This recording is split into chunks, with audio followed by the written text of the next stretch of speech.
మొదటి నుంచి 5 వచనం చదువుతున్నాను. సమయం లేదు కాబట్టి త్వరగా చదవడానికి ఇష్టపడుతున్నాను. ఏలైనగా నియమబడిన దినము వచ్చుచున్నది, కొలిమి కానట్లు అది కాలును. గర్విష్ఠులందరూ దుర్మార్గులందరూ కొయ్యి కాలు వలె ఉందురు. వారిలో ఒక్కనికి వేరేను చిగురేను లేకుండా రాబో దినము అందరినీ కాల్చివేనని సైన్యములకు అధిపతి యెహోవా సెలవిచ్చుచున్నాడు. అయితే నా నామమందు భయభక్తులు గలవారు మీకు నీతి సూడు ఉదయించును, అతని రెక్కలు ఆరోగ్యకరములు చేయును. కనుక మీరు బయలుదేరి క్రొవ్విన దూడలు గంతులు వేయనట్లు గంతులు వేయుదురు. నేను నింపబోవు దినమున దుర్మార్గులు మీ పాదముల క్రింద దులువలే ఉందురు. మీరు వారిని అనగదొరుకుదురని సైన్యములకు అధిపతి యెహోవా సెలవిచ్చుచున్నాడు. హోరేబు కొండ మీద ఇశ్రాయేలు అందరి కొరకై నేను నా సేవకుడైన మోషేకు ఆజ్ఞాపించిన ధర్మశాస్త్రమును దాని కట్టడలను విధులను జ్ఞాపకం చేసుకొనుడి. యెహోవా నియమించిన భయంకరమైన ఆ మహాదినము రాకమునుపు నేను ప్రవక్తకు ఏలియాను మీ వద్దకు పంపుదును. నేను వచ్చి దేశమును శపించుకున్నట్లు అతడు తండ్రుల హృదయములను పిల్లల తట్టును, పిల్లల హృదయములను తండ్రుల తట్టును త్రిప్పును.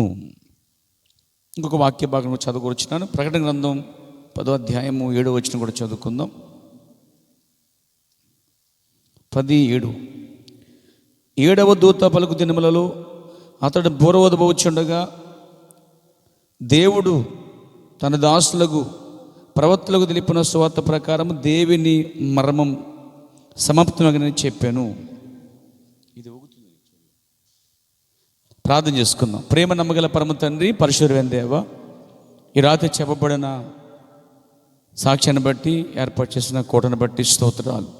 నాయన, వారి జీవితాల్లో చేసిన గొప్ప రక్షణ దేవా, ఇచ్చినటువంటి ఈ కడవరి కాల సత్యాన్ని వారికి బయలుపరిచి వారి సహవాసంలో సాగుతున్నప్పుడు వారు నడిపించిన విధానం కొరకు స్తోత్రాలు. వారి ద్వారా ఈ రాత్రి ఇక్కడ మీకు కూడి ఉన్నాం ప్రభువా.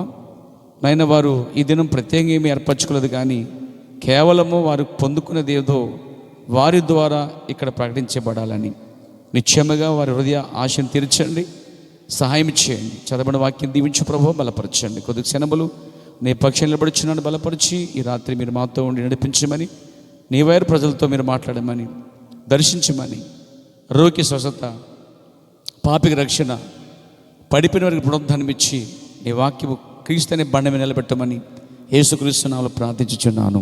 ఆమేన్. దయచేసి కూర్చుందాం. దేవుని నామమున మహిమ కలుగాక. కూడా వచ్చినటువంటి దేవుని ప్రియులందరికీ ప్రభు రక్షణ యేసుక్రీస్తు నామములో నా వందనాలు తెలియజేస్తా ఉన్నాను. అలాగే ఈ కోటను ఏర్పాటు చేసిన సహోదరుడు విలియం పాల్, ఏంజలి, మరియు దేవుడు వారి ద్వారా ఈ రాత్రి ఇక్కడ ఈ కోటను ఏర్పాటు చేయడానికి దేవుడు కృప చూపాడు. చాలామంది పుట్టినరోజులు, పెళ్లి రోజులు, ప్రత్యేకమైన కార్యాలు పెట్టుకుంటుంటారు. కానీ మరి వీళ్ళు అది ఏమీ చెప్పలేదు, కానీ కేవలం కూటమని చెప్పారు. మరి కృతజ్ఞత కూటం కూడా కాదు ఇది. కేవలం వారి పట్ల దేవుడు చేసిన దాన్ని బట్టి వారు తెలుసుకున్నది ఏదో వారి ద్వారా ఈ వీధిలో సువార్త సత్యాన్ని వినిపించాలనే ఉద్దేశంతో మరి అందరినీ సంఘస్థుల్ని ఇతను పిలిచారు. నిజమే, మరి అందరి కొరకు ఆయన విందు కూడా ఏర్పాటు చేశాడు, విన్నాను. కాబట్టి అనంతరము కార్యక్రమం ఉంది కాబట్టి త్వరగానే ముగిస్తాను. దానికి ముందుగా దేవుని వాక్యం పట్ల కొద్దిసేపు మనము శ్రద్ధ చూపుతాం. దేవునికి స్తుతి కలుగాక, దేవునికి మహిమ కలుగాక. ప్రేర, మరి ఈ సమయంలో ఇక్కడ చదివినటువంటి ఒక వాక్య భాగంలో ఏలియా అనే పదం చూసాం మన బైబిల్లో. దేవునికి స్తుతి కలుగాక.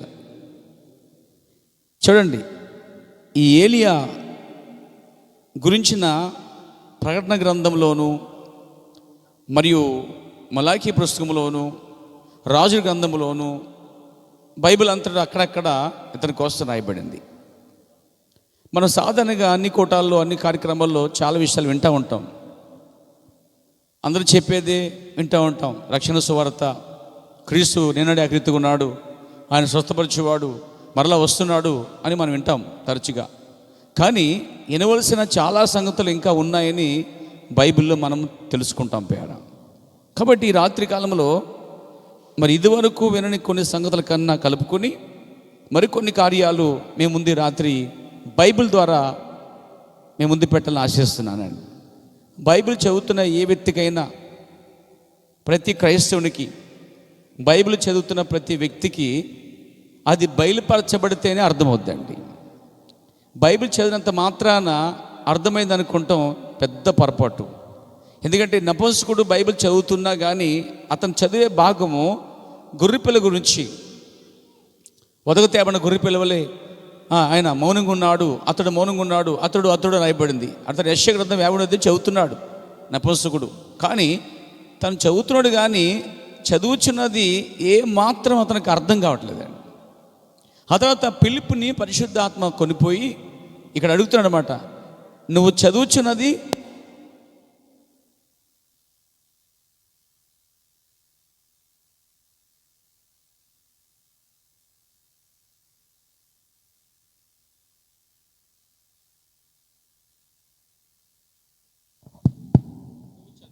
ఏదో నువ్వు గ్రహిస్తావని అడిగాడు. ఒకసారి వాక్యభంగం చదువుదాం. అపోస్తలుల కార్య గ్రంథంలో కనిపిస్తుంది మనకి, 8వ అధ్యాయంలో ఉంటుంది ఆ మాట పేర.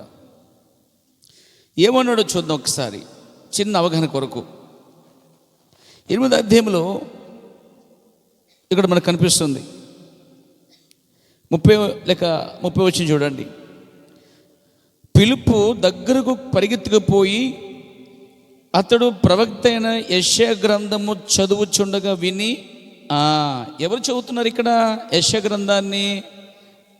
నపుంసకుడు చదువుతున్నాడు. ఈ నపుంసకుడు ఎవరు? ఇతడు ఎవరని మనం చూస్తుంటే ఒక రాణి క్రింద ఒక మంత్రిగా ఉన్నాడు. ఎవరా రాణి అంటే అథియోపియురాలైన రాణి అని రాయబడింది. కంద కేంద్ర మంత్రి అయిన వాడు, అతనికి రాణికి కింద మంత్రిగా ఉన్నటువంటి వ్యక్తి. కానీ ఇతడు బైబిల్ చదువుతున్నాడండి, యెషయా చదువుకుంటున్నాడు, రథం మీద కూర్చుని వెళ్తున్నాడు. కానీ ఒక విషయం ఏంటంటే అతడు కూడా భక్తిపరుడే, అతడు కూడా చదవరే, అతడు కూడా దేవుడు అంటే ఇష్టం, అతడు కూడా పాత నిబంధన చదువుతున్న వ్యక్తి, కానీ నపుంసకుడు, కానీ ఒక రాణి కింద మంత్రిగా ఉన్నాడు. అయితే గాజా నుండి యెరూషలేముకి ప్రతిసారి ఆరాధన కొరకు వెళ్ళేవాడు. అలా వెళ్తున్నప్పుడల్లా రథం మీద ఉన్నాడు కాబట్టి, జర్నీలో ఉండగా కొంత టైం ఉంది కాబట్టి అతడు యెషయా గ్రంథం తీసుకుని ఆ భాగాన్ని చదువుతున్నాడు అనమాట. చదువుతున్నాడు కానీ అతనికి ఏమీ అర్థం కావట్లేదు, అలాగే చదువుతున్నాడు. అలాగే ఈరోజు చాలామంది క్రైస్తవులు బైబిల్ని 66 పుస్తకాల గ్రంథం ఇలాంటి బైబిల్ని ఆది కాండం నుంచి ప్రారంభ గ్రంథం వరకు చదువుతూనే ఉంటారు. కానీ ఒక మాట, చదువుచున్నది ఏమైనా బోధపడుతుందా? ఇంకా మాట చెప్పాలంటే అతను ఏమంటారో చూడండి, నీవు చదువునది గ్రహించుచున్నావా? ఇదే ఈ రాత్రి నేను చెప్పే విషయం పేరా. చూడండి, నువ్వు చదువుచున్నది అసలు గ్రహిస్తున్నావా? దేవునికి స్తుతి కలుగాక. బైబిల్ చదువుతున్నప్పుడు అసలు నువ్వేం చదువుతున్నావు, అందులో ఏం రాయబడింది, అది ఏమైనా బోధపడుతుందా, అర్థమవుతుందా? అర్థం కాకపోయినా చదువుతున్నావా? కొంతమంది అంటారు బైబిల్ని చాలాసార్లు పూర్తి చేశానంటారు, చాలాసార్లు చదివేశానంటారు. కానీ మీకు తెలియదు కదా, చాలాసార్లు దాన్ని దాటి వెళ్ళిపోయారు మీరు. ఎన్నో మార్లు నపుంసకుడు వలె అతను వాక్యం చదువుతున్నప్పుడు అతనికి బోధపడలేదు. పిలుపు వచ్చి నువ్వు చదువుచున్నది గ్రహించుచున్నావు అని అడిగాడు. ఈరోజు ప్రతి క్రైస్తవుడు, బైబిల్ చదివే ప్రతి వ్యక్తి విద్యార్థి, బైబిల్ విద్యార్థి, తను చదువుచున్నది ఏమన్నా గ్రహింపు వస్తున్నదా, నువ్వు చదువుచున్నది ఏమన్నా గ్రహిస్తున్నావు అనేది చాలా ముఖ్యమైన పాయింట్ అండి. ఇది దేవునికి స్తుతి కలుగాక. వాడి చెప్పున చదవటం వేరు, బైబిల్ పూర్తి చేయాలని చదవటం వేరు. టార్గెట్ పట్టుకుని కొత్త నిబంధన, పాత నిబంధన, సువార్త పత్రాలు, తర్వాత సువార్త పాఠాలు, లేకపోతే పత్రిక పాఠాలు, లేకపోతే పాత నిబంధన పుస్తకాలు, ప్రవక్త గ్రంథాలు, చిన్న పుస్తకాలు, పెద్ద పుస్తకాలు, పెద్ద ప్రవక్తలు, చిన్న ప్రవక్తలు, అద్భుత కార్యాలు, ఉపమానములు, ఇలా టార్గెట్ పెట్టుకుని బైబిల్ పూర్తి చేయడానికి ఇష్టపడతారు. చాలా మంచిది. కానీ ఎలా టార్గెట్ పెట్టుకుని చదువునా కానీ అసలు చదువుచున్నది బోధపడుతుందా అనేది ముఖ్యమండి. దేవునికి స్తుతి కలుగాక. అప్పుడు పిలుపు వెళ్ళి నువ్వు చదువుచున్నది గ్రహించుచున్నావు అంటే అతడు ఒప్పుకున్నాడు, అయ్యా నాకేం అర్థం కావటం లేదని. అతని వల్లే ఈరోజు ఒప్పుకునేవారు అనేకులు లేరు, కానీ చాలా తక్కువ మంది ఉన్నారన్నారు. అతను చాలా తగ్గించుకున్న వాడే, మంత్రి అయిన వాడే, రథం మీద ఉన్నవాడే. అతను హోదాను బట్టి చూస్తే అక్కడ పిలుపుకి ఏ రథము లేదు, పిలుపు పరిగెత్తుకుని పోయాడని రాయబడింది. అతనికి ఏ వెహికల్ లేదు, ఏ కారు లేదు, ఏ బైకు లేదు, ఏ రథము లేదు, ఏ గుర్రము గాడిద లేదు ప్రయాణం చేయడానికి. అతను పరిగెత్తుకుని పోయి నువ్వు చదువుతున్న గ్రహిస్తున్నావని రథంతో సమానంగా పరిగెత్తి అడిగాడనమాట. అప్పుడు అతడు అన్నాడు, ఒప్పుకున్నాడు అతడు, అయ్యా నాకు ఎవరైనా చెప్తే కానీ అర్థం కాదని. అప్పుడు పిలుపు వెళ్ళి తనతో పాటు రథం మీద కూర్చోండి, నోరు తెరిచి బైబిల్ చెప్తుంది లేఖనము వాక్యానుసారముగా బోధించినప్పుడట అతనికి అర్థమైందంట అండి. ఈరోజు ఈ రాత్రి కూడా లేఖనానుసారంగా బోధించి ఉన్నప్పుడు నపుంసకుడికి ఎలాగైతే అర్థమైందో అదే పరిశుద్ధాత్మ ఈ రాత్రి కూడా బయలుపరచునుగాక. దేవునికి స్తుతి కలుగాక. సరే, ఏం చెప్పబోతున్నారు? నపుంసకుడైతే గొర్రెపిల్లని యేసుక్రీస్తు కోసం చదువుతున్నప్పుడు పిలుపు వెళ్ళి ఆ గొర్రెపిల్ల ఎవరు కాదు, యేసుక్రీస్తే వచ్చాడు, వెళ్ళిపోయాడు, ఆయన మీకు తెలియదు, మీరు పాప క్షమ కొరకు బాప్తిసం పొందాలి అని చెప్పేసరికి హృదయం నొచ్చుకున్న వాడి రథాన్ని ఆపి అప్పటికప్పుడే బాప్తిసం పొందేశాడు అతడు. వాక్యాన్ని చదువున, వాక్యాన్ని వింటున్నా, గ్రహింపనేది వచ్చినప్పుడు మొట్టమొదటి మనిషి ఏం చేస్తాడంటే ఆ వాక్యానికి లోబడతాం అనేది జరిగిద్దండి. చదువుతున్నది గ్రహింపొచ్చినా దానికి లోబడతావు, బోధించేది నీకు అర్థమైనా గ్రహింపొచ్చినా వెంటనే సరెండర్ అవుతావు, దానికి లోబడతావు. ఇది ఖచ్చితంగా నీలో నాలో జరగాలి కార్యాన్ని. దేవునికి స్తుతి కలుగాక. చూడండి, రక్షణ సువార్త ప్రకటించినప్పుడు పాపులు పట్టబడతారు, రోగులకి వాక్యం చెప్పినప్పుడు వారు స్వస్థపరచబడతారు. కానీ ఈరోజు బైబిల్ చదువుతున్నటువంటి మనము ఇంకా పట్టబడవలసినది వాక్యము ద్వారా. క్రైస్తవుడంటే మారుమనసు పొందాం, రక్షణ పొందాం, చర్చికి వెళ్తున్నాం, వచ్చేస్తున్నాం. నో నో నో నో ఇంకా చాలా సంగతులు తెలుసుకోవాలి. ఈ సంగతుల ద్వారా సిద్ధపరచబడాలి. అలా సిద్ధపరచుటకు దేవుడు ప్రణాళికలు కలిగి ఉన్నాడు, ప్లాన్ కలిగి ఉన్నాడు. దేవుడు అన్ని సమయాల్లో, అన్ని కాలాల్లో దేవుడు ఒక ఉద్దేశాన్ని, ఒక ప్రణాళికని కలిగి ఉన్న దేవుడు. ప్రతి కాలానికి దేవుడు ఒక పని చేసుకుంటూ వచ్చాడండి. దేవునికి స్తుతి కలుగాక. ఈ రాత్రి మీకు చెప్పేటంటే ఏలియా 5 సార్లు పరిచర్య జరిగింది. చెప్పాలంటే 5 సార్లు ఏలియా పరిచర్య అనే దాని మీద కొద్దిసేపు మీతో మాట్లాడి ఆశిస్తున్నాను. పేర ఏంటండి, ఏలియా 5 సార్లు పరిచర్య చేస్తాడా? 5 సార్లు వాడబడతాడా?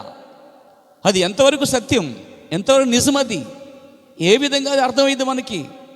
ఏలియా ఈ భూమి మీద 5 సార్లు దేవుని చేత వాడబట్టడానికి దేవుడు నిర్ణయించాడండి. దేవునికి స్తుతి కలుగాక. చూడండి నా సోదరులారా, ఈ రాత్రి నేను తీసుకున్న అంశం ఏంటంటే ఏలియా ఈ భూమి మీద 5 సార్లు పరిచయం చేయటం అనేది మనం చూస్తున్నామండి. దేవునికి స్తుతి కలుగాక. ఏలియా లేకపోతే 5 సార్లు ఏలియా పరిచర్య. దేవునికి స్తుతి కలుగాక. 5 సార్లు పరిచర్య చేసే ఏలియాని దేవుడు ఎందుకు ప్రత్యేకంగా పిలిచాడు? చూడండి, ఏలియా ఆత్మను దేవుడట ఈ భూమి మీద యూదుల మధ్య ఏమి, అన్యుల మధ్య ఏమి, తన జనుల మధ్య ఏలియాని దేవుడు వాడుకోవడానికి నిర్ణయించాడండి. మీకు తెలుసా, మోషే కూడా 2 సార్లు వాడబట్టకు దేవుడు నిర్ణయించాడండి. దేవునికి స్తుతి కలుగాక. దేవుడు చేసే ప్రతి పని వెనక ఒక ఉద్దేశం ఉంటుంది. ఆయన చేసే ప్రతి కార్యాన్ని తన ప్రజలకు అర్థమవ్వాలని దేవుడు సువార్త ద్వారా, అనేక అపోస్తుల ద్వారా, ప్రవక్తల ద్వారా, ఉపదేశాల ద్వారా దాన్ని వెల్లడిపరిచాడు ప్రజలకి. కాబట్టి రాత్రి 5 సార్లు ఏలియా దేవుని చేతిలో వాడబడ్డాడండి. అయితే ఎక్కడెక్కడ వాడబడ్డాడు, ఎందుకు వాడబడ్డాడు, అసలు ఏలియాని ఎందుకు దేవుడు 5 సార్లు వాడుకోవడానికి ఇష్టపడ్డాడని ఈ రాత్రి మీకు క్లియర్ చేస్తాను బైబిల్ ద్వారా. దేవునికి స్తుతి కలుగాక, దేవునికి మహిమ కలుగాక. మొదటగా మనం చూస్తే ఏలి యొక్క ఆత్మను 5 సార్లు దేవుడు వాడుకోవడానికి ఇష్టపడుతున్నాడు. తర్వాత మనం చూస్తుంటే ఏలియా ఆత్మను దేవుడట ఈ 5 సార్లు వాడుకోవడానికి ఉద్దేశం ఏమిటంటే, యాక్చువల్గా దేవుడు కూడా న్యూమరాలజీ కలిగి ఉన్నాడు, అంటే సంఖ్యాశాస్త్రం కలిగి ఉన్నాడు అండి. 3, 2, 1 ఇలా 5, 7, 9, 12, 40 ఇలా ప్రతి సంఖ్యకు చాలా అర్థాలు ఉన్నాయి. దేవుడు చేసే ప్రతి కార్యం చూస్తుంటే చూడండి, యేసుప్రభు భూమి మీద 3.5 సంవత్సరాలు మాత్రమే సేవ చేశాడండి. దేవునికి స్తుతి కలుగాక. ఇంకా 3.5 సంవత్సరాలు ఇశ్రాయేల్ కొరకు దేవుడు దాన్ని దాచిపెట్టాడు. చూడండి, దేవుడు సంఖ్య న్యూమరాలజీ కలిగి ఉన్నాడు. చూడండి, దానియేలు కాలంలో ఇశ్రాయేల్ ప్రజల కొరకు దానియేలు 70 వారములు అనేది ఒక మాట చూస్తాం బైబిల్లో. 70 వారములు కూడా దేవుడు నిర్ణయించాడు. 21 వారములు దేవుడు నిర్ణయించాడు. 3 దినములు యేసుక్రీస్తు ప్రత్యేకంగా సమాధులు ఉండటం చూస్తాం. యోనా 3 దినములు ఉండటం చూస్తాం. చూడండి, దేవుడు 6 దినాలు పనిచేశాడు, 7వ దినం శ్రమించాడు. 7 అక్కడ చూస్తాం, 7 సంఖ్య. దేవుడు ప్రతిదీ కూడా సంఖ్యలోనే పనిచేస్తున్నాడు. దేవునికి స్తుతి కలుగాక. గొప్ప దేవుడు తండ్రిగాను, కుమారుడుగాను, పరిశుద్ధాత్మకుడుగాను అక్కడ 3గా బయలుపరచబడుతున్నాడు. ఒకే దేవుడిగా ఉన్నటువంటి ఆయన 3 విడుదల ప్రత్యక్షపరచబడుతున్నాడు. ఇక్కడ మనం చూస్తున్నాం. దేవునికి మహిమ కలుగాక. చూడండి, బైబిల్ అంతా రాయడానికి దేవుడు 40 మంది ప్రవక్తలను వాడుకున్నాడు. 1600 సంవత్సరాలు పట్టింది. కానీ ఈ బైబిల్ పూర్తి చేయడానికి దీని వెనక ఎంతో శ్రమ, ఎంతో ప్రాణత్యాగాలు, ఎన్నో మరణాలు, ఆవేదనలు, కష్టాల మధ్య ఈ బైబిల్ మన మధ్యకు వచ్చిందండి. దేవునికి స్తుతి కలుగాక. సరే, ఇక్కడ నేను చెప్పేది ఏంటంటే, ఏలియా 5 సార్లు దేవుడు ఎక్కడ వాడుకున్నాడు, ఎప్పుడు వాడుకున్నాడు, ఎప్పుడు వాడుకోబోతున్నాడు, అతని ద్వారా పరిచర్య ఏంటి, అతని పరిచర్యకి మనకి సంబంధం ఏంటి తెలుసుకోవాల్సిన బాధ్యత ఉంది. దేవునికి స్తుతి కలుగాక. దేవునికి మహిమ కలుగాక. మొదటిగా మనం చూస్తాం, 1 రాజుల గ్రంథం 17వ అధ్యాయంలో తిష్బీడైన ఏలియా అనే మాట మనం చూస్తామండి. ఏంటండి? తిష్బీడైన ఏలియా. ఈ ఏలియా ఎక్కడి నుంచి వచ్చాడో పుట్టుపూర్వోత్తరాలు వెనుకున్నట్టు పరిస్థితులు ఏమీ రాయబడలేదు. కానీ అరణ్యవాసిగా ఉన్నాడు, మర్చిపోకండి. ఏలియా అరణ్యవాసి. ఏలియా వెనక ఏ కార్యాలు కనిపించట్లేదు. ఏలియా వెనక మరి పుట్టుపూర్వోత్తరాలు రాయబడలేదు. కానీ అక్కడ రాయబడింది ఏంటంటే తిష్బీడైన ఏలియా అని రాయబడింది. ఏలి అనగా యెహోవాయే దేవుడు అని అర్థమండి. దేవునికి స్తుతి కలుగాక. నిజంగానే ఏలియా శరీరంలో ఉన్నాడు. అతడు కొంచెం వృద్ధుడిగా ఉన్నాడు. అతడు గొంగలు కప్పుకునేవాడిగా ఉన్నాడు. అతడు చాలా పెద్ద వయసు వాడిగా ఉన్నాడు. దేవునికి స్తుతి కలుగాక. ఇక్కడ 17వ అధ్యాయంలో ఏలియా, తిష్బీడైన ఏలియా అరణ్యంలోంచి బయటకు వచ్చాడండి. అరణ్యం నుంచి బయటకు రాగానే యెహోవా ఎలాగూ సెలవిచ్చును అంటున్నాడండి. ఏ దినాలు ఇవి అని చూస్తే పాత నిబంధన గ్రంథము 1 రాజుల గ్రంథము 17-18 అధ్యాయంలో ఆ 1 రాజులు 2 రాజుల మధ్యలో మనం చూస్తున్నాము ఏలియా పరిచర్య. ఏంటి ఏలియా పరిచర్య? ఏం జరిగింది అక్కడ? ఏలియా ఎక్కడి నుంచి వచ్చాడు? అరణ్యం నుంచి వచ్చాడు. ఎందుకు వచ్చాడు? ఎవరి దినాలు ఇవి? అహాబు, యెజెబెలు దినములను మర్చిపోకండి. హల్లెలూయా. ఈ అహాబు ఎవరు? ఇశ్రాయేలుడు. యెజెబెల్ ఎవరు? అన్యుల్లోంచి వచ్చినటువంటి విగ్రహారాధకురాలు. విగ్రహారాధకురాలని ఈ అహాబు ప్రేమించి పెళ్లి చేసుకున్నాడు. ఇప్పుడు ఎప్పుడైతే ఈ అహాబు ఆమెను పెళ్లి చేసుకున్నాడో, ఈమె ఎవరంటే ఒక యాజకుని కుమార్తె అని బైబిల్ చెప్తుంది. అంటే విగ్రహారాధకురాలు లేక విగ్రహారం చేసేటువంటి ఒక తండ్రికి పుట్టినటువంటిది. ఈమె విగ్రహాలు తీసుకుని వివాహమైన తర్వాత ఇశ్రాయేలు మధ్యకి ఆమె బయలు అనేటి విగ్రహాన్ని, ఒక దేవతను తీసుకుని వచ్చింది. పెళ్ళైన తర్వాత అహాబుని పూర్తిగా మార్చి తన వైపు తిప్పుకొని చేతగానుడిగా చేసి శ్రీపత్రం చేసి పూర్తిగా ఇశ్రాయేలు మధ్య ఆమె తాండమాడుతున్న సమయం అండి. వింటున్నారా? కానీ ఇశ్రాయేలు ఎవరంటే యెహోవాయే దేవుడు, ఇంకో దేవుడు లేడు, ఒకే ఒక్క దేవుడిని నమ్ముతున్న జనం. కానీ ఈమె వివాహము ద్వారా ఈమె ఏం చేసిందంటే ఇశ్రాయేలుకి మధ్య ఆమె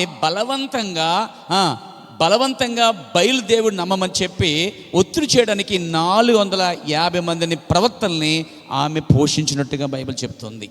హల్లెలూయా. ఆమె అహాబుని పెళ్లి చేసుకుని ఇశ్రాయేలు మధ్యకు వచ్చి ఏం చేస్తుంది? మౌనంగా ఉండి నీ దేవుడే నా దేవుడని ఆ రూతు వలె చెప్పలేదు. నీ దేవుడే నా దేవుడని, నీ జనమే నా జనమని ఆ రూతు వలె ఈ మాట్లాడదు. కానీ రూతు కూడా అన్యురాలే, రూతు కూడా విగ్రహాదురాలే. కానీ ఆమె మాత్రం ఏమందంటే నీ దేవుడే నా దేవుడు అంది. ఆమె వేళ ఈమె మాట్లాడదు. కానీ ఈమె మాత్రం వచ్చి ఏం చేస్తుందంటే నీ దేవుడు నీకే, నా దేవుడు నాకే అని చెప్పి అలా ఉండకుండా ఏం చేస్తుందంటే ఇశ్రాయేలు ప్రజల మధ్య బయలుకి బలి అర్పించిన వాటిని ఆ పదార్థము తిన్నట్లుగా బలవంతంగా చేస్తూ తన దాసులను, దేవుని పిల్లలను బలవంతంగా బోధ చేస్తూ ఏం చేస్తుందంటే చాలామంది ప్రవక్తలను చంపిందండి. యెహోవా దేవుడు గల జనులను డిస్టర్బ్ చేసింది, గలిబిలి చేసింది, గందరగోళం చేసింది.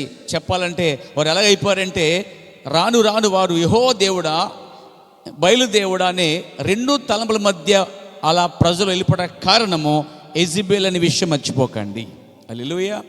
అప్పుడు దాకా వారు యెహోవా దేవుని ఆరాధించేవాళ్ళు, స్తుతించేవారు, ఒకే దేవుని కలిగిన వారు.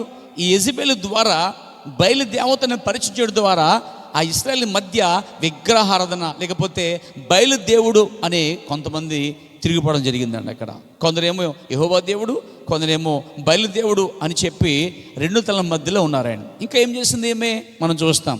దేవునికి స్తుతి కలుగాక.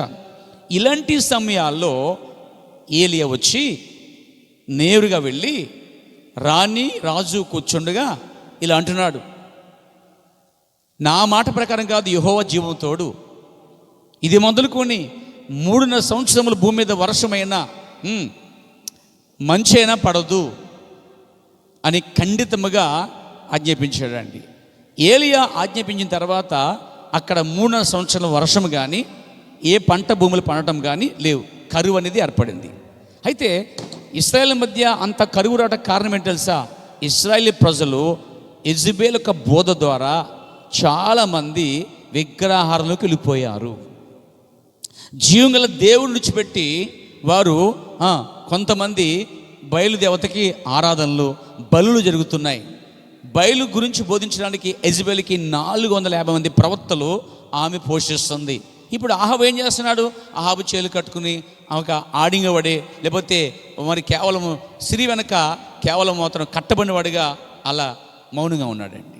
అంటే ఇక ఆహాబు రాజుగా పేరుకి రాజే కానీ ఎంత కథ నడిపించేది, వెనకంతా నడిపించేదంతా కూడా ఎవరంటే చక్రం తిప్పేది యెజెబెల్ మాత్రమే. ఆ విషయం మర్చిపోకండి పేద. దేవునికి స్తుతి కలుగాక. ఇశ్రాయేల్ మధ్య విగ్రహారాధన ప్రవేశించిన కారణము యెజెబెల్ అయింది. ఇంకా ఆమె ఏం చేసింది తెలుసా అండి? దేవునికి స్తుతి కలుగాక. అతను ఏం చేసింది తెలుసా? ఆమె 400 మంది ప్రవక్తల ద్వారా ఇశ్రాయేలు చాలా మందికి మధ్య బోధ నేర్పించింది. ఏంటి ఆ బోధ అంటే, బయలు దేవుడు నమ్ముకోండి అని చెప్పి, బయలుకి అర్పించిన బలులు అర్పణలు పదార్థములు మీరు తినాలని చెప్పి ఒత్తిడి చేసింది. కొంతమంది బలవంతులుగా వారు ఆమె చేతి కింద వెళ్ళిపోవాల్సి వచ్చింది. మరి కొందరు చూస్తుంటే ఇంకా కొంత ముందుకు వెళ్తే మరి ద్రాక్ష తోట ఎవరిదంటే నాబోతు యొక్క ద్రాక్ష తోట. నాబోతు యొక్క ద్రాక్ష తోట నాకు ఇచ్చేసే అని చెప్పినప్పుడు అతను ఏమన్నాడంటే, నా పితరులు ఇచ్చిన ఆస్తిది, నేను దీన్ని అమ్మనని చెప్పాడండి. తెలుసా? పితరులు ఇచ్చిన ఆస్తిని సాధారణంగా అమ్ముకోకూడదు. హల్లెలూయా. దీని అర్థం ఏంటంటే, నాబోతు అపోస్తుల బోధ గుర్తుగా ఉన్నాడు. అనగా అర్థం ఏంటంటే, ఈరోజు మనందరికీ అపోస్తుల బోధ మనకి పూర్వులకి ఇచ్చిన ఆస్తి అయి ఉన్నదండి. క్రైస్తుడికి అది గొప్ప ఆస్తి అయి ఉన్నది. దేవునికి మహిమ కలుగాక. ఈ నాబోతు నీతిమంతుడు. అతని ద్రాక్ష తోట కోసము ఈ వేసిన భయంకరమైన ప్లాన్ ఏంటంటే, రాజుని కూర్చోబెట్టి ఆమె ఉంగరం తీసి ముద్ర వేసి ఒక లెటర్ రాస్తుంది. ఇదిగో రాజుని దూషించిన వాడు ఈ నాబోతుని ఊరు బయటకు తీసుకువెళ్ళి రాళ్ళతో కూడా చంపేయండి. అలా చనిపోయిన తర్వాత ఆ తర్వాత ఆమె వచ్చి అంటుంది, ఇదిగో ద్రాక్ష తోట ఇప్పుడు వెళ్ళి వశపరుచుకో అని ఒక పురుషుణ్ణి స్త్రీ నడిపించుచున్నది. స్త్రీ పెత్తనం ప్రపంచంలో భయంకరమైన శాపం అండి. హల్లెలూయా. స్త్రీ ఎల్లప్పుడూ పురుషుని యొక్క శిరస్సు కింద మాత్రం ఉండాలి, పురుషుని యొక్క ఆధ్వర్యంలో ఉండాలి. సంఘము స్త్రీగా ఉంది, యేసుక్రీస్తు పురుషుడిగా ఉన్నాడు. యేసుక్రీస్తు ద్వారా సంఘం నడిపించబడాలి, అంతేగాని సంఘము యేసుక్రీస్తు నడిపించడం కాదు.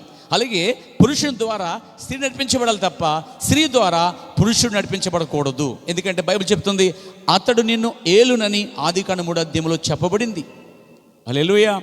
అంత మాత్రం కాదు, చూడండి, దేవుడు ప్రతి స్త్రీకి పురుషుడు శిరస్సనియు, పురుషునికి క్రీస్తు శిరస్సనియు, క్రీస్తుకి దేవుడు శిరస్సనియు కొరింథీ పత్రికలో చాలా స్పష్టంగా రాయబడింది. ఈ క్రమం ఎప్పుడు కూడా దేవుడు తప్పడండి. కాబట్టి ఒక కుటుంబంలో స్త్రీ పెత్తనం అనేది శాపగ్రస్తమైన జీవితం అండి. స్త్రీ ఆలోచన మంచిదే, పద్ధతి మంచిదే, కానీ పురుషుని కూర్చోబెట్టి పురుషుని వల్లే ప్రవర్తించడం, పురుషులు చేసే పనులు చేయటం ఆమెకి ఎంత మాత్రమో తగదు. ఆమెకు అది ఇవ్వబడలేదు. ఆమె ఎల్లప్పుడూ కూడా శిరస్సు కింద, భర్త కింద మాత్రమే ఎల్లప్పుడూ ఆధ్వర్యంలో ఉండి ఆమె నడిపించబడాలి. దేవుడు కూడా సంఘాన్ని స్త్రీతో అందుకే పోల్చాడు. హల్లెలూయా. ఏ సంఘం అయితే యేసుక్రీస్తుని ఆ శిరస్సు కింద నడిపించబడుతుందో అది యోగ్యురాలు, తన పెనిమిటికి కిరీటం వంటిదని చెప్పబడింది బైబిల్లో. దేవునికి స్తుతి కలుగాక. సరే, ఏం జరిగింది ఇక్కడ? అతను చంపేసిన తర్వాత వచ్చి అంటుంది, ఇక నువ్వు మూర్తి కూర్చోక్కర్లేదు, లేచి భోంచేయి, ఎందుకంటే నీ కొరకు నేను ద్రాక్ష తోట సంపాదించాను అంటే అతను చేయవలసిన పనులన్నీ ఈమె చక్కబెడుతుందండి. అర్థమైందండి? అంటే దీన్ని ఏమంటారంటే, పురుషుడు కేవలము పురుషుడు అంతే, పేరుకే, పెత్తనమంతా స్త్రీదండి. మీకు తెలుసా, సంఘాలలో ఈరోజు కూడా స్త్రీ పెత్తనం ఎక్కువైపోయిందండి.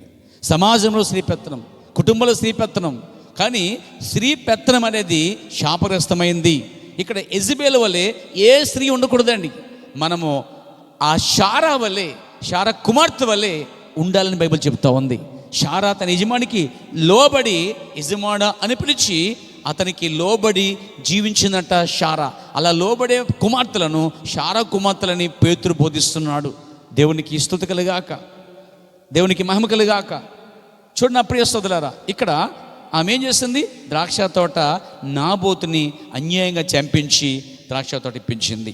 దేవునికి కోపం రాదా మరి? దేవుడు అన్యాయం చేస్తున్నాడు, ఊరుకుంటాడు ఆయన? అయితే ఆ నీతిమంతుడు రక్తం అక్కడ చిందించబడింది. అప్పుడు ఏలియా వెళ్ళంటున్నాడు, ఇదిగో ఏ ఇజ్రాయేలు దేశమందు, ఆ ప్రదేశమందు నాబోతు యొక్క రక్తము చిందించారో అదే స్థలమందు కుక్కలు నీ రక్తము త్రాగును, నీ యొక్క మాంసం తినును అని ఒక ప్రవచనాన్ని ఏలియా ప్రకటించాడు. హల్లెలూయా. అంత మాత్రం కాదు, దానికి కారకురాలైనటువంటి యెజబెల్ను కూడా, యెజబెల్ మాంసాన్ని, యెజబెల్ యొక్క రక్తాన్ని కుక్కలు నాకునని చెప్పి 2 ప్రవచనాలు చెప్పాడు ఏలియా. ఒకటి, అహాబు నువ్వు ఇదే పొలములో నీ యొక్క రక్తం కుక్కలు నాకుతాయి, నీ యొక్క భార్య మాంసమును రక్తమును కుక్కలు నాకుతాయి అని చెప్పడం జరిగింది. పేర దేవునికి స్తుతి కలుగాక. అంటే వారు చేసిన దానికి దేవుడు ఏలియా ద్వారా వారికి తీర్పు అనేది ప్రకటించాడండి. మొదట వారు చేసిన దాన్ని బట్టి 3వ సంవత్సరం కరువు, రెండోది ద్రాక్ష తోటను అన్యాయంగా తీసుకున్నందుకు వారికి మరణ శిక్ష, లేకపోతే వారికి భవిష్యత్తు మరణం గురించిన ప్రవచనం. హల్లెలూయా. ఇక మూడోది ఏంటంటే కరిమేలు పర్వతం మీద, దేవునికి స్తుతి కలుగాక, కరిమేలు పర్వతం మీద ఏలియా నిలబడ్డాడు. ఇలా అంటున్నాడు, యెహోవా దేవుడైతే యెహోవాని, బయలుదేవుడైతే బయలుదేవుడిని తేల్చుకుందాం రండి అన్నప్పుడు అనేకులు అక్కడికి వచ్చారట. దేవునికి స్తుతి కలుగాక. బైబిల్ ఏం చెప్తుంది? మొదటి రాజుల గ్రంథం 18వ అధ్యాయము, దేవునికి స్తోత్రం కలుగాక. చూడండి 21వ వచనం చదువుకుందాం. ఏలియా జనులందరి దగ్గరకు వచ్చి, ఎన్నాళ్ళు మట్టుకు మీరు 2 తలంపుల మధ్య తడబడుచుందురు? యెహోవా దేవుడైతే ఆయన అనుసరించండి, బయలుదేవుడైతే వాణ్ణి అనుసరించండి అని చెప్పాడట. హల్లెలూయా. అంటే ఏలియాకి ఏ గలిబిల్ లేదండి. ఇక్కడ ఏలియా నిశ్చయత కలిగి ఉన్నాడు, ఏలియా దేవుని కలిగి ఉన్నాడు. ఏలియాకి ఏ గందరగోళం లేదు, అటేస్తే ఇటు ఇటేస్తే ఇటు రెల్లివెళ్ళ లేడు. అతను చాలా స్థిరంగా ఉన్నాడు, బలంగా ఉన్నాడు, యెహోవా దేవుడు అని చెప్తున్నాడు. కాబట్టి ఇదిగో మీరైతే కాసేపు ఏలియా దేవుడు, కాసేపేమో బయలుదేవుడు, కాసేపేమో తర్వాత యెహోవా దేవుడు అంటున్నారు. అప్పుడు ఏలి వచ్చి అన్నాడు,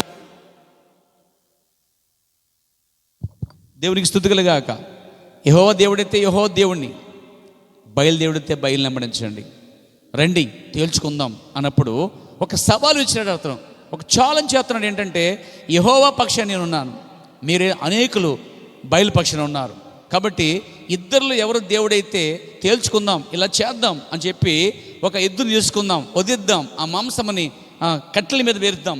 కాబట్టి మీరు ప్రార్థన చేయండి, మీ దేవుని పిలవండి, ఏ దేవుడైతే నేను కూడా పిలుస్తాను, ఏ దేవుడైతే వచ్చి ఆ కట్టెలను దహించి ఆ మాంసం దహించి వేస్తాడో అతడే దేవుడు. అది ఆ పని ఏలి అంటున్నాడు, యెహోవా చేసినా యెహోవా దేవుడు నమ్ముదాం, లేక బయలు చేస్తే బయలుని నమ్ముదాం, నేను కూడా నమ్ముతా, అది జరుగుతుందని చెప్పి ఒక కార్యాన్ని చూపించాడు. అది వారు మంచిది ఆలోచించిన వారే ఏం చేశారంటే ఓకే అని చెప్పారు. 2 ఎద్దులు, ఇతనుకో ఎద్దు, అతనికి ఒక ఎద్దు ఇవ్వబడింది ఆ జనమునకు. వారు అనేకులు కాబట్టి అన్నాడైనా, మీరు ఎక్కువ మంది ఉన్నారు కాబట్టి ఒక్కనే కాబట్టి మీరు పని చేయండి అని చెప్పినప్పుడు వారి కట్టెలు బెరిచి బలిపీఠం కట్టి బలిపీఠం ఎద్దు మాంసం పెట్టి వారు ఏం చేశారంటే పొద్దు నుంచి మధ్యాహ్నం వరకు బయలా నడిచారట. ఉలికైనా పొలికైనా సమాధానమైనా లేదంటే అండి. ఏలియా మాత్రం కరిమేలు పర్వతం మీద కూర్చున్నాడు. కూర్చి గట్టిగా అరవండి, శివుడు వచ్చింది మీ దేవుడికి, గట్టిగా అరవండి అన్నాడు. గట్టిగా కేకలు వేయండి, ఒకవేళ నిద్రపోతున్నాడేమో లేపండి అని ఆయన వాళ్ళని అపహరణ చేస్తున్నాడు, హేళన చేస్తున్నాడు. ఎందుకంటే ఏ దేవుని కలిగి ఉన్నాడో ఏలికి తెలుసు కాబట్టి. హల్లెలూయా. గట్టిగా అరవండి, ఒకవేళ ప్రయాణంలో ఉన్నాడేమో, మధ్యలో ప్యాచ్ చేయబడిందేమో, ప్యాచ్ చేయించుకు వస్తాడేమో, కాబట్టి గట్టిగా అరవండి. నిద్రపోతున్నాడని, తర్వాత ప్రయాణంలో ఉన్నాడని, లేకపోతే వినబట్టలేదని ఇలా ఆయన చెప్తున్నాడు అనమాట. వాళ్ళు ఇంకా రెచ్చిపోయి మా దేవుని అంటావని చెప్పి ఇంకా రెచ్చిపోయి గట్టిగా చేసి ఆఖరి మధ్యాహ్నం దాకా ఏ సమాధానం లేకపోతే అలసిపోయేటండి. అక్కడి నుంచి వాళ్ళ పందం వచ్చింది ఏంటంటే ఇక కత్తులే తీసుకుని ఏమండి అవన్నీ కూడా ఏంటంటే శరీరాన్ని చీల్చుకోవడం మొదలుపెట్టారండి. శరీరం చీల్చుకుంటే రక్తం బయటకు వచ్చింది. ఇలా వాళ్ళు హాని చేసుకున్నారు. కొడలతో కొట్టుకుంటాం, బ్లేడ్లతో కోసుకుంటాం, కత్తులతో కోసుకుంటాం, ఆ శరీరాన్ని హాని చేసుకుంటాం, రక్తం చిందించడం, రక్తం పడతా ఉందన్నమాట. ఆ బలిపీఠం చుట్టూ గంతులేసి కట్టెలు పక్కెళ్ళిపోయినాయి, మాంసం పక్కెళ్ళిపోయింది. వారి గంతులకి వారి అల్లరికి మొత్తం బలిపీఠం అంతా చల్లా చెదరైపోయిందండి. సాయంకాలం అయిపోయిందండి. ఏలీ అన్నాడు, చూడండి ఆ గ్రంథంలో చూస్తాం, దేవునికి స్తుతి కలుగాక.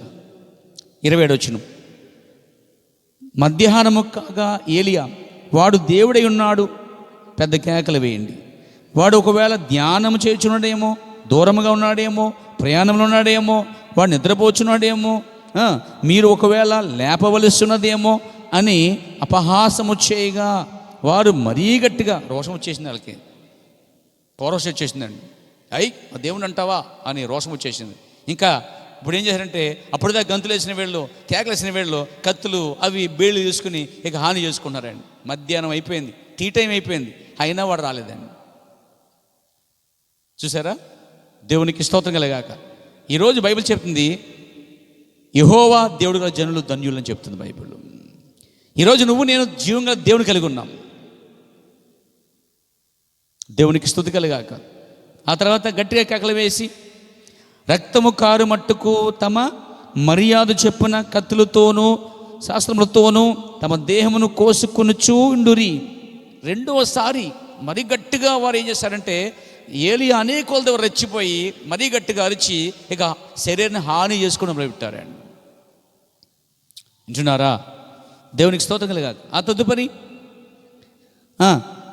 మధ్యాహ్నమైన తర్వాత అస్తమయ నైవేద్యం అర్పించు సమయం వరకు వారు ప్రకటన చేయుచు వచ్చిరి గాని మాటైనను ప్రత్యుత్తరమిచ్చువాడైనను లక్ష్యము చేసేవాడైనను లేకపోయాను. అప్పుడు ఏలియా, నా యొద్దకు రండి అన్నాడండి. ఏ టైం అది? ఈవినింగ్ టైం, మర్చిపోకండి. ఉదయం నుంచి మధ్యాహ్నం నుంచి సాయంకాలం వారు అరిచారు, గంతులు వేశారు, బలిపీఠం పడిపోయింది, మాంసం చల్లచరైపోయింది, కట్లు దూరంగా వెళ్ళిపోయాయి. ఇక గంతులకి అల్లరికి మొత్తం క్రమమే తప్పిపోయారు. ఆఖరికి సాయంకాలం అయిపోయింది. అయితే ఈయన ఎవరు తెలిసే? ఏలియా, ఈవినింగ్ మెసెంజర్, సాయంకాల వర్తమానికుడు. సాయంకాల సమయంలో వచ్చి అన్నాడు, నా దగ్గర రండి. దేవునికి స్తుతి కలుగాక. మర్చిపోకండి పేరా. మళ్ళీ నేను లాస్ట్లో మళ్ళీ రిపీట్ చేస్తాను. చూడండి, సాయంకాల సమయం వచ్చినప్పుడు వాళ్ళ దగ్గరికి వచ్చారు. అప్పుడు ఈయన ఏం చేశాడంటే, బైబిల్ చెప్తుంది, 12 రాళ్ళు చెప్పు తీసుకున్నాడట. ఇశ్రాయేలు గోత్రం చెప్పున 12 రాళ్ళు తీసుకున్నాడు. ఏంటి 12 రాళ్ళు? ఇందా చెప్పాను, దేవుడు న్యూమరాలజీ కలిగి ఉన్నాడు. దేవుడు సంఖ్యాశాస్త్రాన్ని వెంబడిస్తున్నాడు. దేవునికి స్తుతి కలుగాక, దేవునికి మహిమ కలుగునుగాక. వింటున్నా సోదరులారా? ఇక్కడ ఈ 12 రాళ్ళు ఎవరంటే, రాబోచున్న కొత్త నిబంధన అపోస్తులకు సూచనగా ఉన్నారు. ఈ 12 రాళ్ళు ఎవరంటే, పాత నిబంధన 12 గోత్రకర్తలకి సూచనగా ఉన్నారు. ఇటు 12 వారికిని అటు 12 వారికిని తీసుకున్నాడు. అంటే పాత నిబంధన అంతా కూడా 12 గోత్రాల ద్వారా వచ్చిన వారు, కొత్త నిబంధన అంతా కూడా మేము చూస్తున్నాం 12 అపోస్తుల ద్వారా వచ్చిన వారు. అటు యూదులు, ఇశ్రాయేలు, ఇటు క్రైస్తవులకి మూలం ఏంటంటే 12 రాళ్ళు కనిపిస్తున్నాయండి. ఈ 12 రాళ్ళు ఇశ్రాయేలు గోత్రములు, మరి 12 రాళ్ళు రాబోచున్నటువంటి కొత్త నిబంధన పరిచర్యకులు ఉన్నటువంటి అపోస్తులకు సూచనగా ఉన్నారు. అంటే మొదట ఏం చేశాడు ఆయన? రాళ్ళతో బలిపీఠం కట్టడం ప్రారంభించాడండి. దేవునికి స్తోత్రం కలుగాక. ఆ తర్వాత కట్టెలన్నీ చల్లచరిపోయినాయి, అక్కడక్కడ పడి ఉన్నాయి. ఈ కట్లన్నీ కూడా ఒక చోట చేర్చాడు. ఏలి ఏం చేస్తున్నాడు ఇప్పుడు? వారు పడగొట్టిన బలిపీఠాన్ని జాగ్రత్తగా క్రమముగా బెరుచుచున్నాడు, క్రమముగా కడుతున్నాడు. ఈరోజు చాలామంది వాక్యాన్ని వివరంగా అది ఇది అని చెప్పి సొంత అనువాదాలు పెట్టినప్పుడు ఈ చెబుతున్న దేవుడు ఏం చేస్తాడంటే వాక్యాన్ని దాని స్థానాన్ని తీసుకుని వచ్చాడండి. కట్టెలన్నీ ఒక చోట బెర్చినట్టుగా బలిపీఠం అంతా 12 రాళ్ళతో కట్టబడి ఎద్దు మాంసం పెట్టి ప్రార్థన చేయగా ఆకాశం నుంచి అగ్ని దిగొచ్చి ఏం చేస్తాడంటే పూర్తిగా అది కాల్చబడింది. ఇంకో కార్యం చేశాడు అక్కడ ఆయన. ఒకవేళ మధ్యాహ్నం ఎండ వల్ల కాలిపోయింది అంటారేమో, కట్టెలు బాగా తడిపోయింది అన్నాడండి, అవకాశం లేకుండా. Praise the lord. ఆ కందకు తవ్వించే చుట్టూ కూడా నీళ్లు పోయమని చెప్పాడు. అయినా కానీ దేవుని అగ్ని వచ్చి దహించింది పేర. అక్కడ ఆ కట్టెలు కాల్చబడ్డాయి, ఎద్దు మాంసము దహించబడింది, బలిపీఠం అగ్నితో నింపబడింది. అది ఏలియా పరిచర్య. ఎందుకు వచ్చాడు ఏలియా ఎంతగా? జనులు గలిబిలిగా ఉన్నారు. జనులు యెహోవా దేవుడా, బయలుదేవుడా అని సందిగ్ధములు ఉన్న వారికి, రెండు తలంపుల మధ్య ఉన్న వారికి దేవుడు ఏం చేస్తాడంటే వారి కొరకు ఒక ప్రవక్తను పంపాడండి. దేవునికి స్తుతి కలుగాక. చరిత్ర మళ్ళీ రిపీట్ అవుతుందండి. చరిత్ర ఎప్పుడు కూడా మళ్ళా అందులోంచే సంపూర్ణమైన ఆత్మ సంబంధం కూడా వస్తుంది. దేవునికి స్తుతి కలుగాక. కరిమేల పర్వతం మీద జరిగింది ఏంటంటే యెహోవా దేవుడని వారు రుజువు చేశాడండి. రెండు తలంపుతున్న ప్రజలకి దేవుడు ఎవరో చూపించాడండి. దేవునికి స్తుతి కలుగాక, దేవునికి మహిమ కలుగాక. ఆ తర్వాత కార్యం చూస్తాం. అతని పరిచర్య అయిపోయింది అక్కడికి. ఆ తర్వాత తన పరిచర్య ముందు ఒక రాజుని, ఒక తర్వాత ప్రవక్త ఎలీషాని అభిషేకించడం జరిగింది. ఆ తర్వాత మనం చూస్తున్నాము, ఆ తర్వాత అతడు సుడిగాలి ద్వారా అతడు ఆకాశం నుండి ఆరోహణమయ్యాడు అని బైబిల్ చెప్తుందండి. ఇంతగా మొదటి ఏలియా ఎందుకు వచ్చాడు?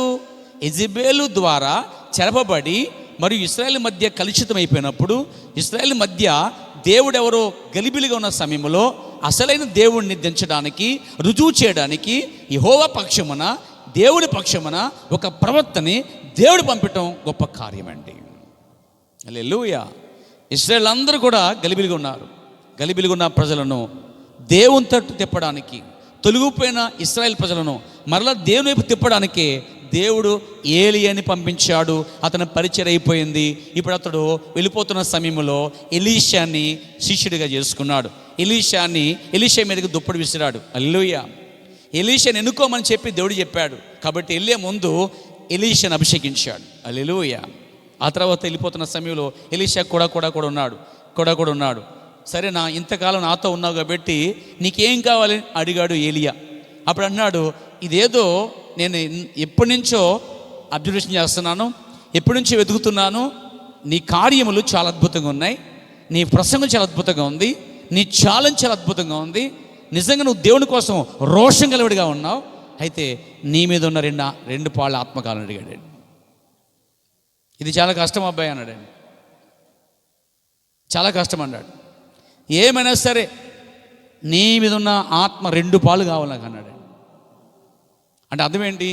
ఏలియా 7 కార్యాలు చేస్తే ఎలీషా 14 చేద్దామని, ఏలియా 10 చేస్తే ఎలీషా 20 చేద్దామని నిర్ణయం తీసుకున్నాడు. అందుకే వెళ్ళేటప్పుడు మాట చెప్పాడు ఆయన, ఇదిగో నువ్వు నన్ను వెంబడించగలిగితే నీకు అది దొరికిద్ది. కానీ ఒకటి, నేను నీకు వెళ్ళేటప్పుడు నేను నీకు కనబడాలి, ఆ దుప్పుడు నీకు కనబడాలి, అది నీ మీద రాలాలి.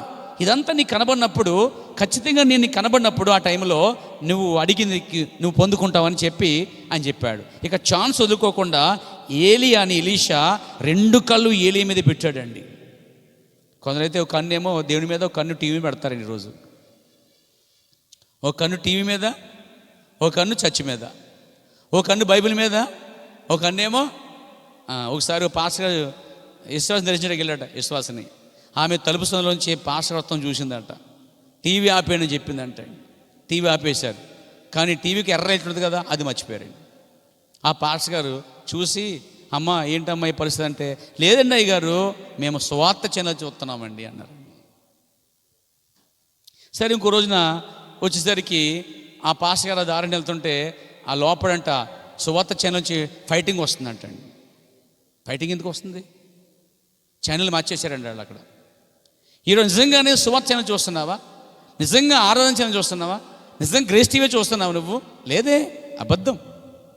ఒక కన్ను టీవీ మీద ఉంది, ఒక కన్ను సీరియల్ మీద ఉంది, ఒక కన్ను సినిమాల మీద ఉంది, ఒక కన్ను లోకం మీద ఉంది, ఒక కన్ను దేవుని మీద ఉంది. అయితే అప్పటి వరకు నువ్వు పరిశుద్ధత పొందలేవు.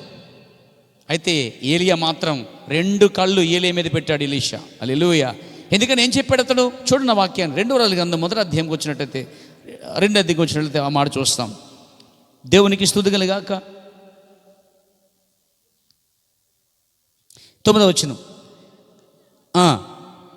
ఏలియా ఎలీషాను చూచి, నేను యొద్ద నుండి తీయబడక మునుపు నీ కొరకు నేను ఏమి చేయాలని అడిగినప్పుడు అప్పుడేమన్నాడు? నీకు కలిగిన ఆత్మలు 2 పాళ్ళు నా మీదకి వచ్చినట్లు దయచేయమన్నాడు. అందుకు అతడు, నీ అడిగినది కష్టతరంగా ఉన్నది, నీ యొద్దను తీయబడినప్పుడు నేను నీకు కనబడిన ఎడల నేను కనబడమంటే అర్థం ఏంటి? అక్కడ భూమి మీద కాదు, వెళ్తున్నప్పుడు ఆ రథాల మీద కనబడతాం అనమాట. దేవునికి స్తుతి గాక. వాడికి అర్థం కాక అదిగో ఏలీ కనబడ్డాడు కదా అంటున్నాడండి. ఏలీ కనబడింది వెళ్ళిపోయేటప్పుడు అండి, భూమి మీద కాదండి. దేవునికి స్తుతి గాక. ఇక్కడ అడిగింది ఏంటంటే, కాబట్టి నీకు కావాలా? ఓకే, నువ్వు వెళ్ళేటప్పుడు కనిపించాలి నీకు. ఇక కనిపించాలంటే ఏం చేయాలి? ఇప్పుడు ఎలీషా 2 కళ్ళు ఆయన మీదే దృష్టి పెట్టాడండి. ఎక్కడ మిస్ అవుతానా భయముతో. ఒక కన్ను, కొందరైతే కన్ను లోకం మీద, దేవుని మీద, చర్చి మీద, బైబిల్ మీద వేస్తారు. సోదరరా, టీవీ మీద కన్ను, యేసు మీద కన్ను లేదు. కానీ అయితే 2 కళ్ళు టీవీ మీద వేసుకోండి, లేదా 2 కళ్ళు యేసు మీద వేసుకోండి. ఎందుకంటే పరిశుద్ధాత్మ లేకుండా ఆయన వాడు కాడు. దేవునికి స్తుతి కలుగాక. క్రైస్తవులే టీవీలు మానలేదు, క్రైస్తవులే సినిమాలు మానలేదు, క్రైస్తవులే బూతులు మానలేదు, క్రైస్తవులే అసలు మారు మనసే లేదు, పేరుకి క్రైస్తవులే అండి. అందుకే అంటున్నాను పేర, మొదట నువ్వు జన్మించాలి, ముందు నువ్వు స్థిరపడాలి, అప్పుడు నీ తోటని స్థిరపరచాలి. దేవునికి స్తుతి కలుగాక. ఏం జరిగింది? సరే కనిపెట్టుకున్నాడు. 2 కళ్ళు ఏలియా మీద ఎలీషా ఉంచినట్లుగా ఈరోజు నా ప్రియ సోదర, ఏలియా యేసు ప్రభు, రాబోతున్న యేసు ప్రభు గుర్తుగా ఉన్నాడు. ఎలీషా యేసుకృష్ణ నుంచే సంఘానికి గుర్తుగా ఉన్నాడండి. యేసు వచ్చేసిన అదే కార్యాలు సంఘం కూడా చేయాలి. ఈరోజు స్వస్థతలు ఉన్నాయి, అద్భుతాలు ఉన్నాయి, సూచక్రియలు ఉన్నాయి. దేవుడు స్వస్థపరిచేవాడుగా ఉన్నాడు పేరా. కొందరైతే స్వస్థత లేదని చెప్తున్నారు. లేదు, దేవుడు ఇంకా నువ్వు స్వస్థపరిచేవాడని ఎన్నో మారులు మా పరిచర్యలో దేవుడు స్వస్థపరిచాడని తెలియజేస్తా ఉన్నాను పేరా. ఆయన నిన్న నేడు నిరంతరము ఏకరీతిగా ఉన్నాడు. ఏలియా చేసిన అదే కార్యాలు ఎలీషా చేయడం అర్థం ఏంటంటే, యేసు ప్రభు వెళ్ళిపోయిన తర్వాత అవే కార్యాలు క్రైస్తవ సంఘము మరలా అవన్నీ చేస్తుందని, దాని ఎందుకు విశ్వసిస్తుందని చెప్పబడింది పేర. కాబట్టి ఎలీషా ఏం చేశాడంటే చూశాడు. అనుకోకుండా ఏం జరిగిందంటే, వారు బేతేలు దాటారు, గిల్గాలు దాటారు, తర్వాత ప్రవక్త పాఠశాల దాటారు, తర్వాత యోర్దాను దాటారు, ఎరికో దాటారు. ఆ తర్వాత అక్కడ పాయలు చేయబడింది, ఆ పక్క దాటారు వాళ్ళు. దేవునికి స్తుతి కలుగాక. ఏలియా దుప్పటితో కొడితే యోర్దాను నది 2గా పాయలైపోయిందండి. వాళ్ళిద్దరు నడుచుకుని ఆ పక్క వెళ్ళారు. ఈ అద్భుతాన్ని నేను ఎప్పుడు చేస్తానన్నాడు అనుకున్నాడు ఎలీషా.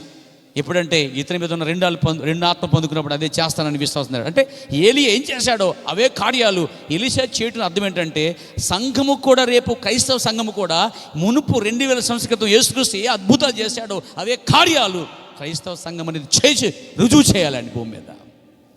విశ్వాసం లేకపోతే ఏ కార్యం జరగదు. ఎందుకంటే విశ్వాసం లేకపోతే దేవునికి ఇష్టం ఉంటే అసాధ్యమండి. అందుకంటే విశ్వాసులకి మాత్రమే, నమ్మిన వారికే ఈ క్రియలు, ఈ కార్యాలు వెంబడించబడుతున్నాయని బైబిల్ చెప్తుంది. విశ్వాసం గల వారి పట్ల ఈ కార్యాలు చేస్తారు దేవుడు. దేవునికి స్తుతి కలుగాక. ఆమె చెప్తారు హల్లెలూయా. ఏం జరిగింది ఇక్కడ? సరే వెళ్ళిపోయారు ఆ పక్కకి. అనుకోకుండా రథాలు వచ్చాయి, గుర్ర రథాలు, అగ్ని రథాలు వచ్చాయి.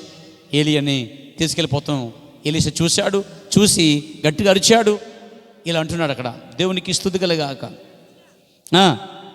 నా తండ్రి, నా తండ్రి, ఇశ్రాయేలు వారికి రథమును రౌతులను నీవే అని కేకలు వేసెను. అంతలో ఏలి అతనికి మరలా కనబడకపోయెను. అప్పుడు ఎలీషా తన వస్త్రమును పట్టుకుని 2 తునకలుగా చేసి, మరియు ఏలియా దుప్పటి క్రింద పడగా, అంటే ఏం జరిగింది ఇక్కడ?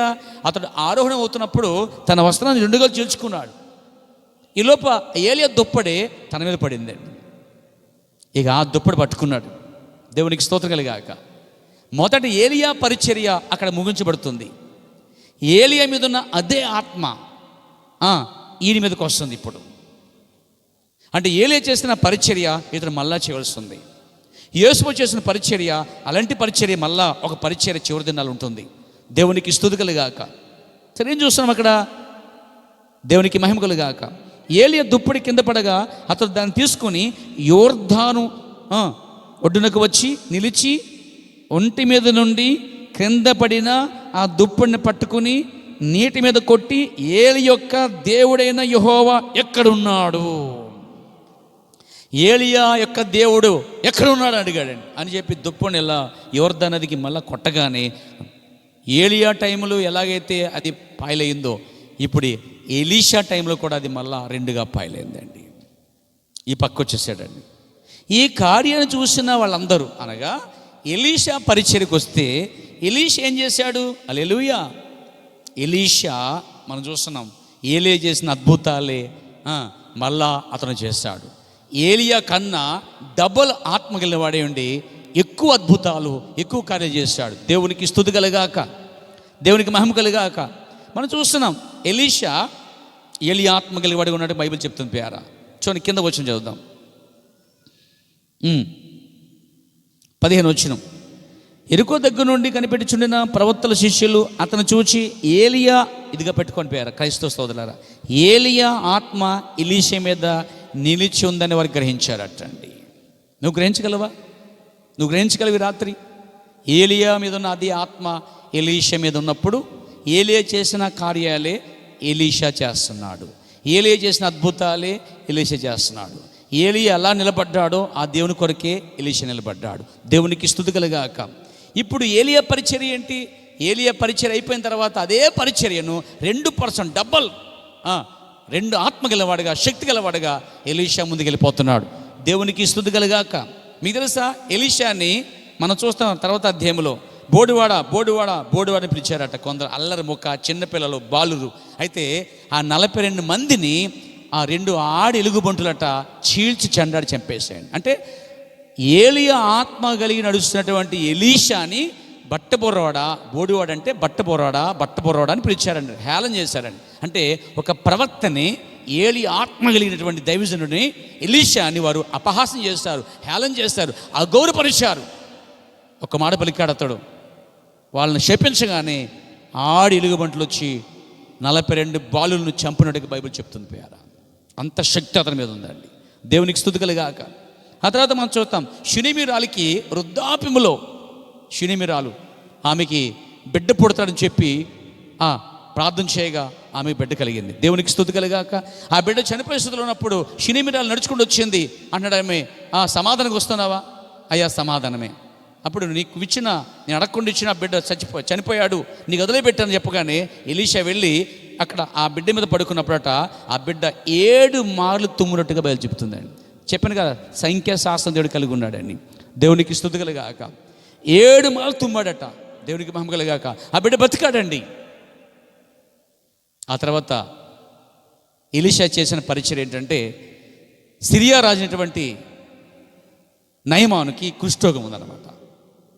అక్కడ చిన్నది పనిచేస్తుంది. ఆ చిన్నది ఎవరంటే చెరగపోయినటువంటి ఇశ్రాయేల్లో చిన్నదనమాట. అక్కడ ఆమె దేవుని కలిగి ఉంది. దూరంగా ఉన్న దేశానికి, ప్రవక్తకు దూరంగా ఉన్నా కానీ దేవుణ్ణి కలిగి ఉన్న చిన్నది మనం చూస్తున్నాం. చాలామంది అంటారు, సాహసం లేకపోతే పడిపోతాను, వెచ్చదనం లేకపోతే పోతాను అనుకుంటారు. కానీ ఒంటరిగా ఉన్న ఆ చిన్నది కూడా అక్కడ దాకా నిలబడింది. ఆమె ద్వారానే ప్రేరేపించబడి ఈ యొక్క నయమానుడు మరి కుష్ఠరోగం పోగొట్టుకోవడానికి అక్కడికి వచ్చాడంటే ఎలీషా దగ్గరికి వచ్చాడు. ఎలీషా ఇంట్లో ఉండి బయటకు కూడా రాకుండా ఏమంటే, పలానా చోటకి వెళ్ళి ములిగి అని చెప్పాడండి. కోపం వచ్చింది దగ్గరికి. ఏంటి, మా ఊరికన్నా ఎక్కువ ఇక్కడే ఉన్నాయా?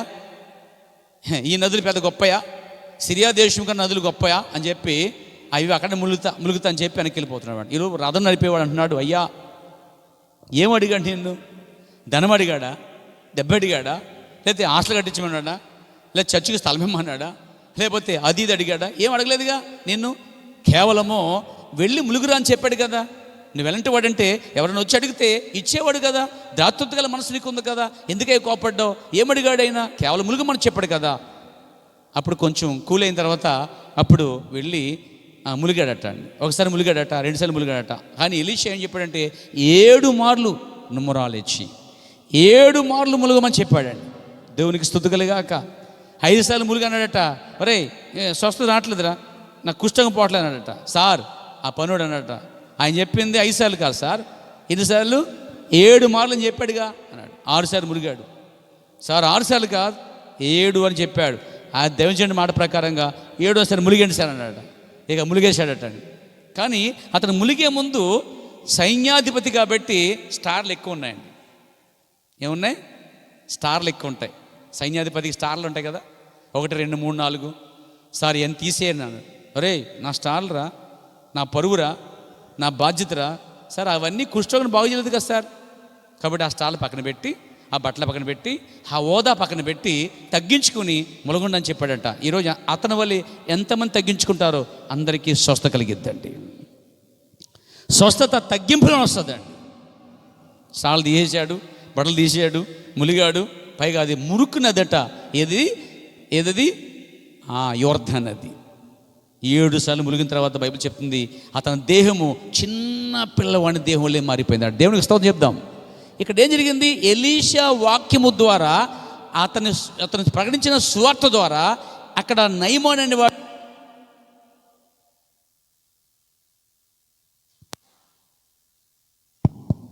అన్యుడని మర్చిపోకండి.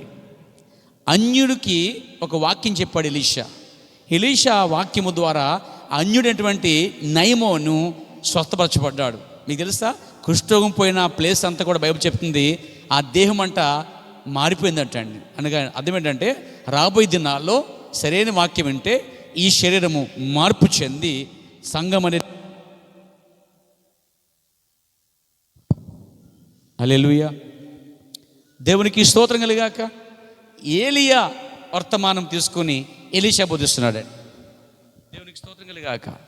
ఎలీషా బోధిస్తున్నాడండి.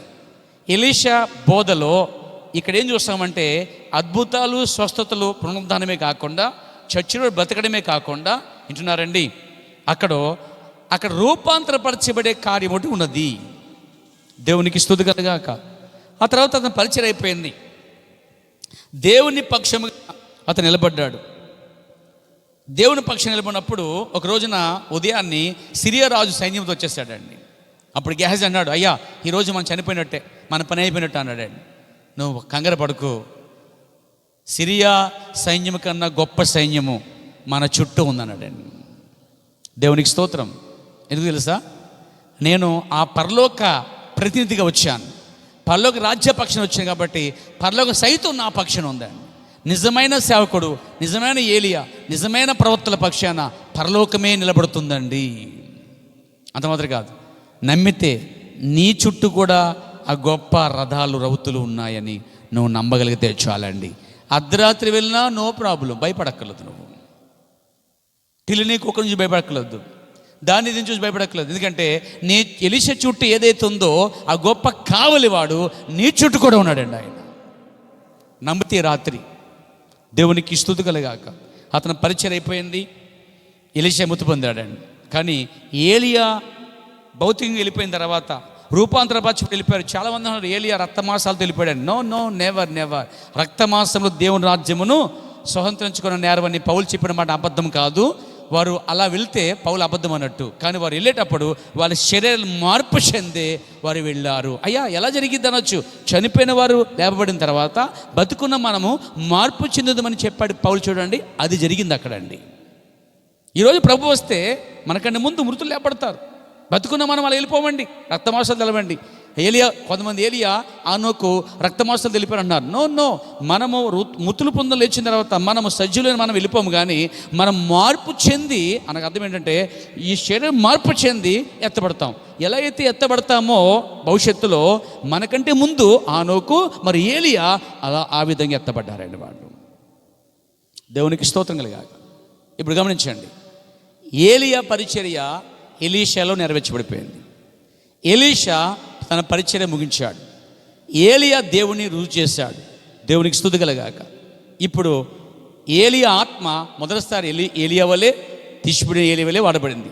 రెండవసారి తిష్బిడిన ఏలియా ఆత్మ ఎలీషా మీదకి వచ్చింది. ఇప్పుడు మూడవసారి చూద్దాం. లూకాసు వార్త మొదటి అధ్యాయం 17 వచనం చదువుకుందాం. ఇప్పుడు కొత్త నిబంధనలో మరలా ఏలియా ఆత్మ కలిగిన వ్యక్తి కనిపిస్తున్నాడండి. ఇది మూడవసారి. లూకాసు వార్త 1:17. మరియు అతడు తండ్రి హృదయములను పిల్లల తట్టుకును అవిధేయులే నీతిమంతులైన జ్ఞానం అనుసరించుటకు త్రిప్పి ప్రభు కొరకు ఆయత్తపడి ఉన్న ప్రజలను సిద్ధపరచుటకే ఏలి యొక్క ఆత్మ మళ్ళా కనిపిస్తుంది. ఇక్కడ ఏలి ఆత్మ. రెండవ రాజుల గ్రంథం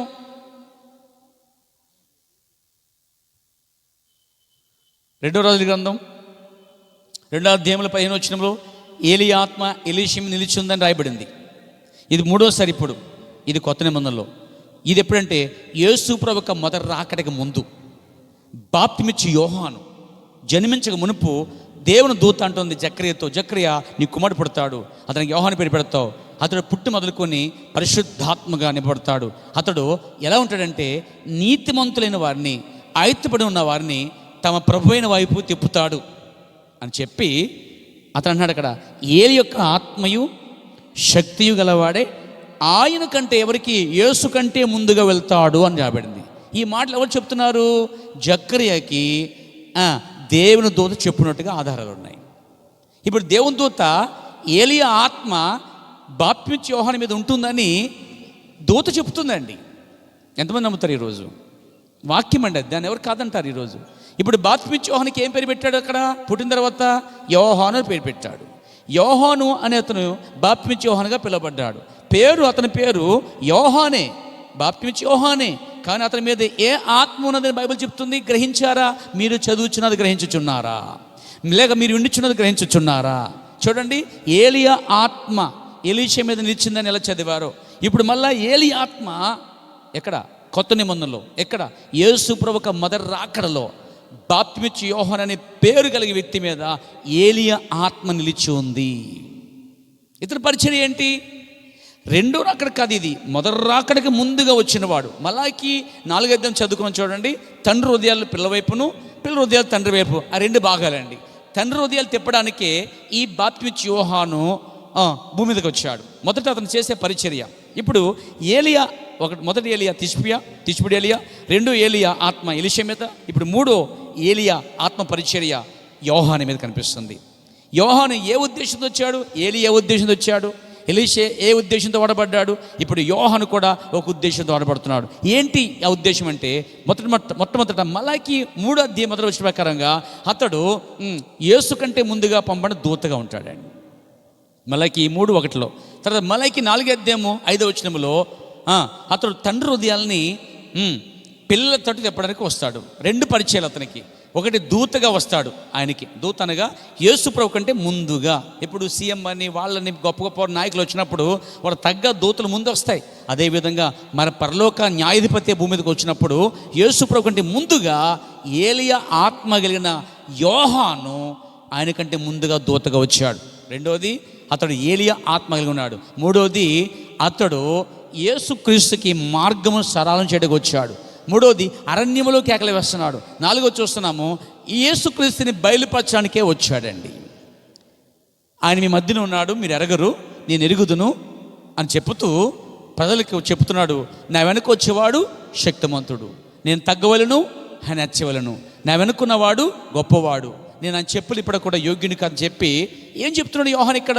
మొదటి యోహాను ఆ రోజు ధర్మశాస్త్రంలో ప్రజలను యేసుక్రీస్తు వైపు తిప్పడానికి వచ్చాడు. ఒకటి. రెండోది, ఏలి ఆత్మ గలవాడిగా ఉండి అతడు తండ్రుల హృదయాల్ని యేసుక్రీస్తు వైపు తిప్పడానికి వచ్చాడు. దేవునికి స్తుతి కలుగాక. యేసుక్రీస్తు ఇశ్రాయేలు వారికి వాగ్దాన కుమారుడు, వాగ్దాన శిశువు, ఆ యొక్క వాగ్దాన పిల్లలు. కాబట్టి వాగ్దాన పిల్లవాడు ఎవరంటే ఇశ్రాయేలు వారికి యేసు ప్రభు. కాబట్టి యేసుక్రీస్తు అనే పిల్లవాడి వైపు, ఆమేన్, కుమారుని వైపు తండ్రి హృదయాలు తిప్పడం ప్రారంభించారు. దేవునికి స్తుతి కలుగాక. మొదట అతడు మలాకి 3 మొదటి వచ్చిన ప్రకారంగా దూతగా వచ్చాడు. ఏ దూతగా? పరలోక దూత కాదు, మానవ దూతగా. ఎలా వచ్చాడు? యేసు ప్రభు కంటే ముందుగా. ఎందుకు వచ్చాడు? ఒక దూతగా ఉండి మార్గం సరళం చేయడానికి. రెండోది, ఏలియాత్మ కలిగి ఆ రోజు ధర్మశాస్త్ర ప్రజలను కృపయు సత్యమైన యేసుక్రీస్తు వైపు తిప్పడానికి. యోహాను ఎప్పుడు ఆ ప్రజల్ని ధర్మశాస్త్రమే తిప్పలేదండి. ఆ ప్రజల్ని అబ్రహాం, ఇస్సాకు, యాకోబుల కుమారులందరూ కూడా, ఆ పితరుల యొక్క పిల్లలను వాళ్ళందరూ కూడా యేసు ప్రభు అనే కృపయు సత్యము మన మధ్య ఉన్నాడు ఆయన అని చెబుతూ యేసుక్రీస్తు తిప్పాడు.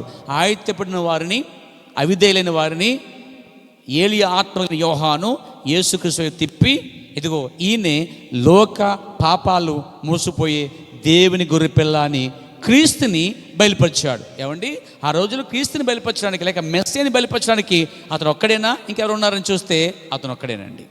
ఎలా అనొచ్చు మీరు? లూకా సువార్త 3:2 రాయబడింది. కయప మరియు హన్న ప్రధాన యాజకులుగా ఉన్న కాలంలో అరణ్యములో ఉన్న జక్రీ కుమారుడైన యోహాను వద్దకు దేవుని వాక్యము వచ్చేను రాయబడింది. అంటే ఇక్కడ కయప, హన్న ప్రధాన యాజకులుగా ఉన్నాను, వాక్యం వారి వద్దకు రాలేదని బైబిల్ చెప్తుంది.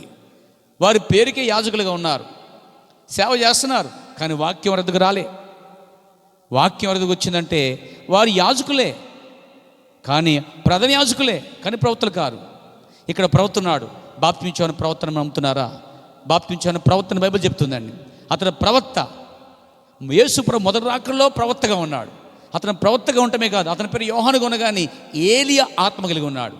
ఏలియా వల్లే అతడు కూడా ఇక్కడ ప్రజలను ఖండిస్తూ ప్రజలను యేసుక్రీస్తు తిప్పాడు. ఇదిగో లోక పాపల మోసి దేవుని కొరిపెళ్ళని పరిచయం చేశాడండి.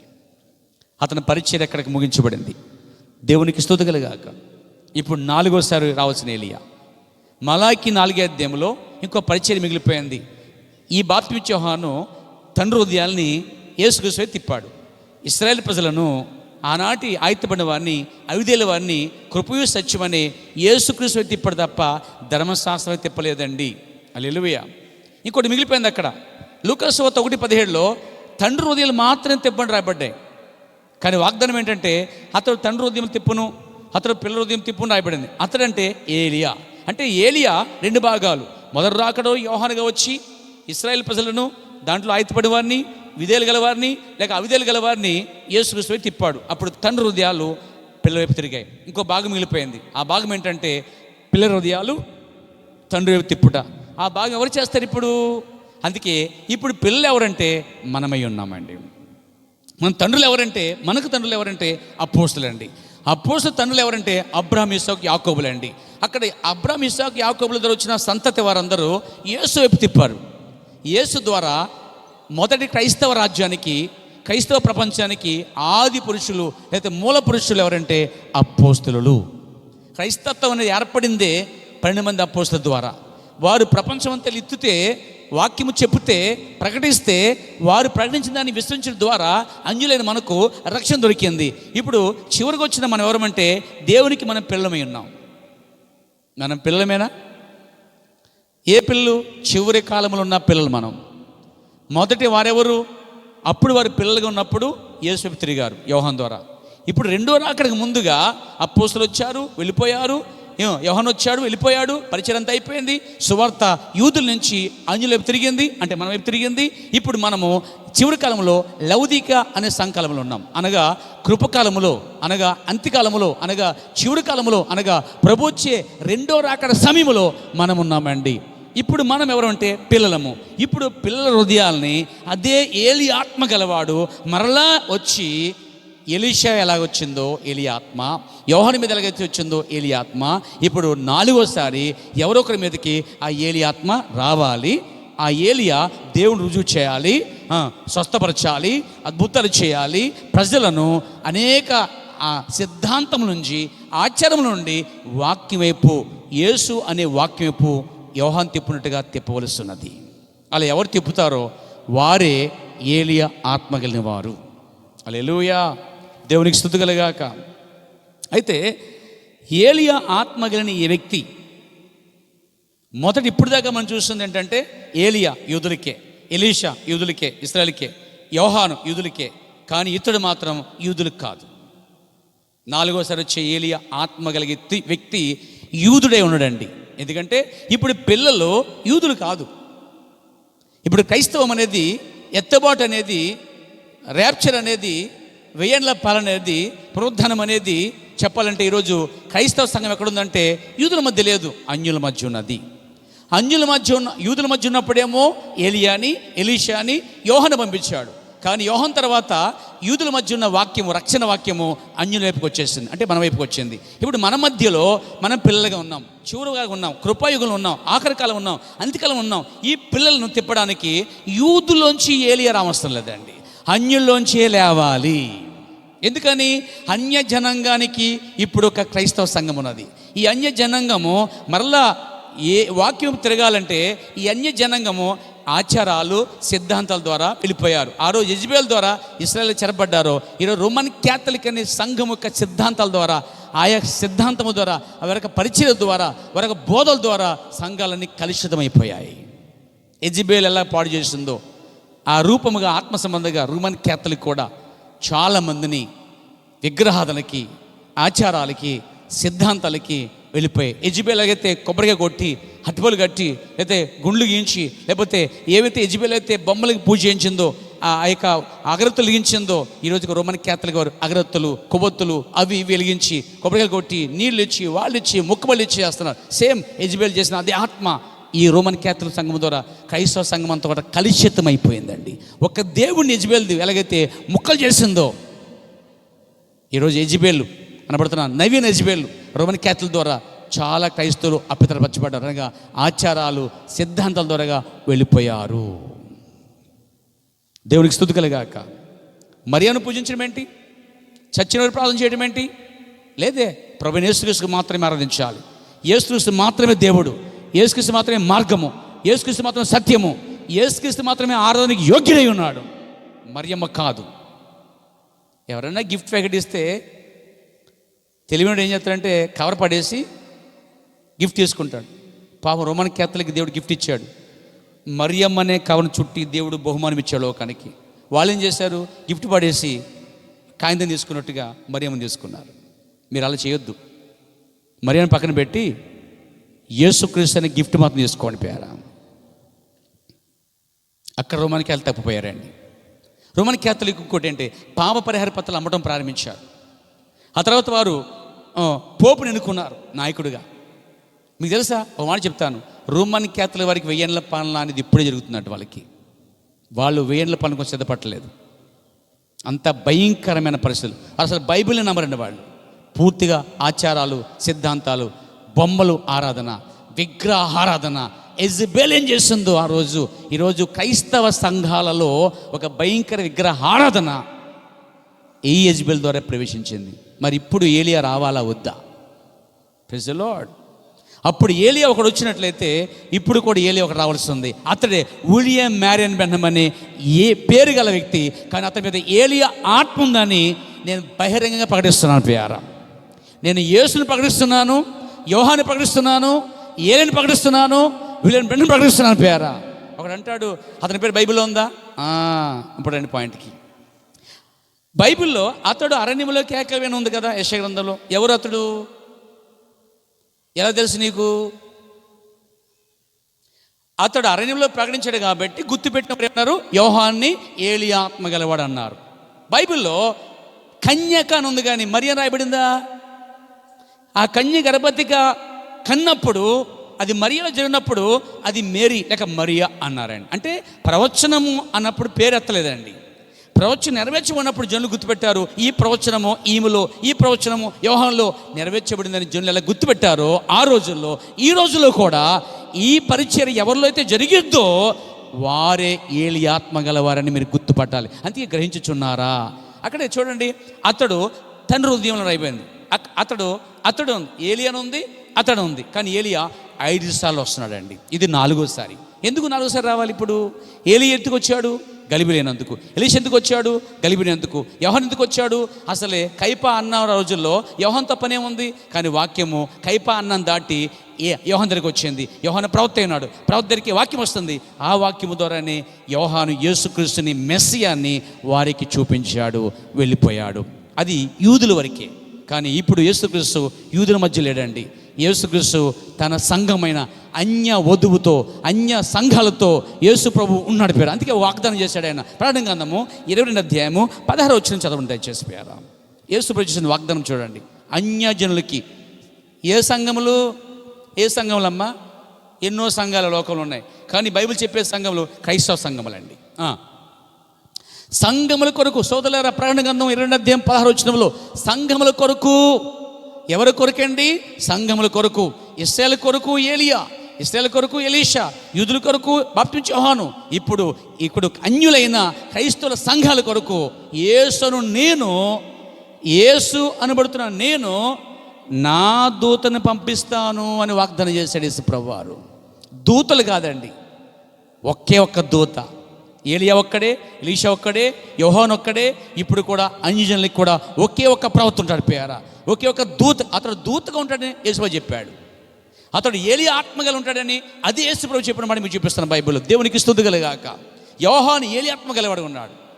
వచ్చిన విలియం బెన్హమ్ మీద పేరు విలియం బెన్హమే, కానీ అతని మీద ఏలియా ఆత్మ ఉన్నది. ఇప్పుడు ఎలీషాను ఒప్పుకున్నట్లయితే యోహాను ఒప్పుకోవాలి, యోహాను ఒప్పుకున్నట్లయితే నువ్వు ఖచ్చితంగా విలియం బెన్హమ్ అనే ఆ పేరు గల వ్యక్తిని ఏలియా ఆత్మ గలవాడని ఒప్పుకుని తీరాలి. ఆమేన్. కొంతమంది విలియం బెన్హమ్ దేవుడు అంటున్నారు. నేను దేవుడు అంటలేదండి. అలాగైతే యోహాను దేవుడా? నో. ఎలీషా దేవుడా? నో. ఏలియా దేవుడా? నో. వాళ్ళ దేవుడు కానప్పుడు ఇతడు కూడా దేవుడు కాడు. ఎవరు మూర్ఖులు చెప్తున్నారు పేరా. కానీ కొన్ని చోట్ల అతని గురించి చెడ్డగా చెప్పేవాళ్ళు ఉన్నారు. కానీ సోదరులారా, అతడు సామాన్యమైన సేవకుడు. ఏలియా, ఎలీషా బాప్తిస్మం యోహాను వచ్చాడో ఆ 4వసారి అన్యుల కొరకు దేవుడే పంపిస్తానని వాగ్దానం చేశాడు. హల్లెలూయా.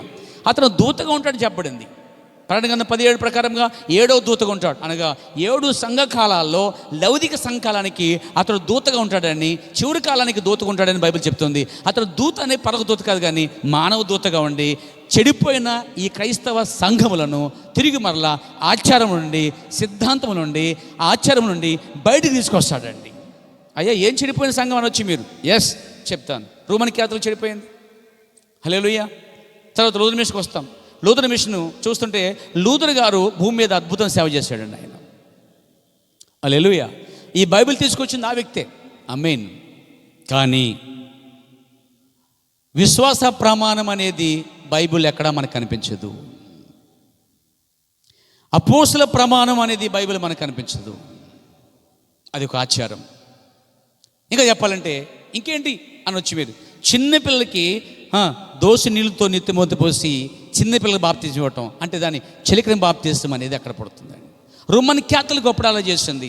దాని నుంచి బయటకు వచ్చిన రోమన్ క్యాథలిక్ బయటకు వచ్చిన లూథర్ సంఘము కూడా చిన్నపిల్లలకి ఎలాంటి బాప్తిజం, చిలకని బాప్తిజం అండి. తండ్రి యొక్కయు, కుమారుని యొక్కయు, పరిశుద్ధాత్మ. ఎక్కడుంది బైబిల్లో? అందుకే 7వ దూత వచ్చి వీటన్నిటి నుంచి తీసుకుని వస్తున్నాడండి. దేవునికి స్తుతి కలుగాక.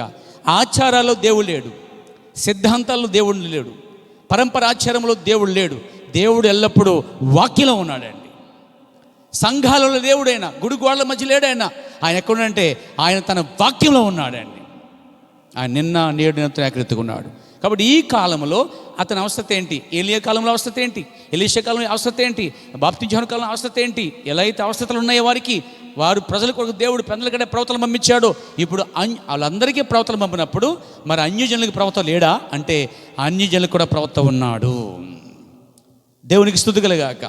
చాలామంది ప్రవక్త కాలం అయిపోయింది అంటున్నారు.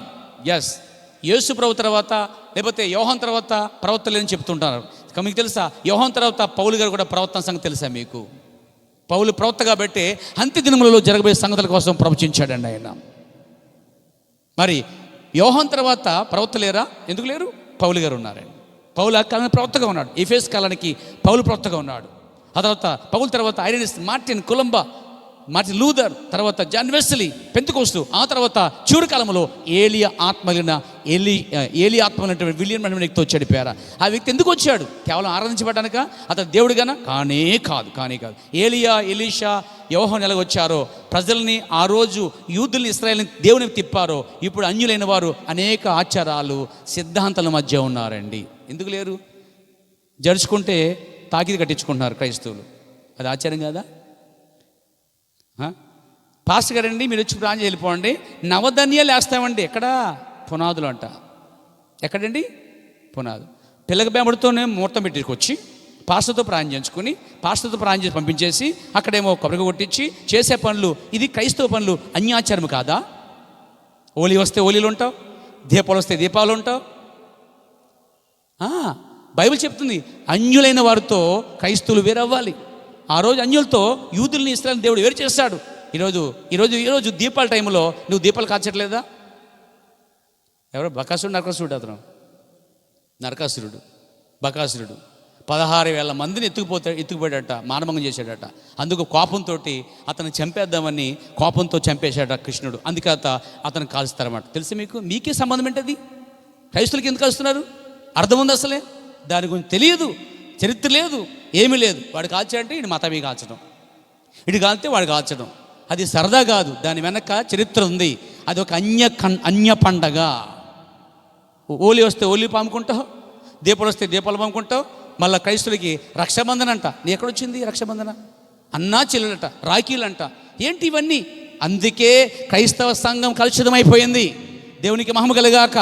ఆనాడు అపోస్తులు ఏ రోజైనా ఎన్నడైనా క్రిస్మస్ అనేది కార్యక్రమాలు అనేవి చేశారా? లేవే. మీకు బైబిల్లో కొత్త నిబంధనలో క్రిస్మస్ అనే ఆరాధన కనిపించింది మీకు అసలే. క్రిస్మస్ తాత ఎక్కడ వచ్చాడు? చెట్టు ఎక్కడ వచ్చింది? నక్షత్రం ఎక్కడికి వచ్చింది? ఇంటి మీదకా? పాక మీద కంటే నేడు క్రైస్తవులకి ఇంకా అర్థం కాలేదు.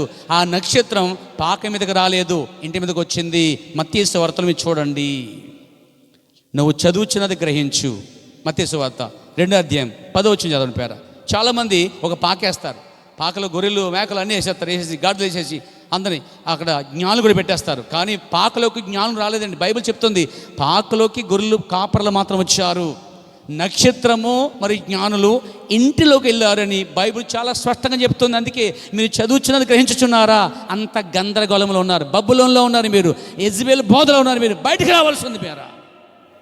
చదవండి. పోవచ్చుండగా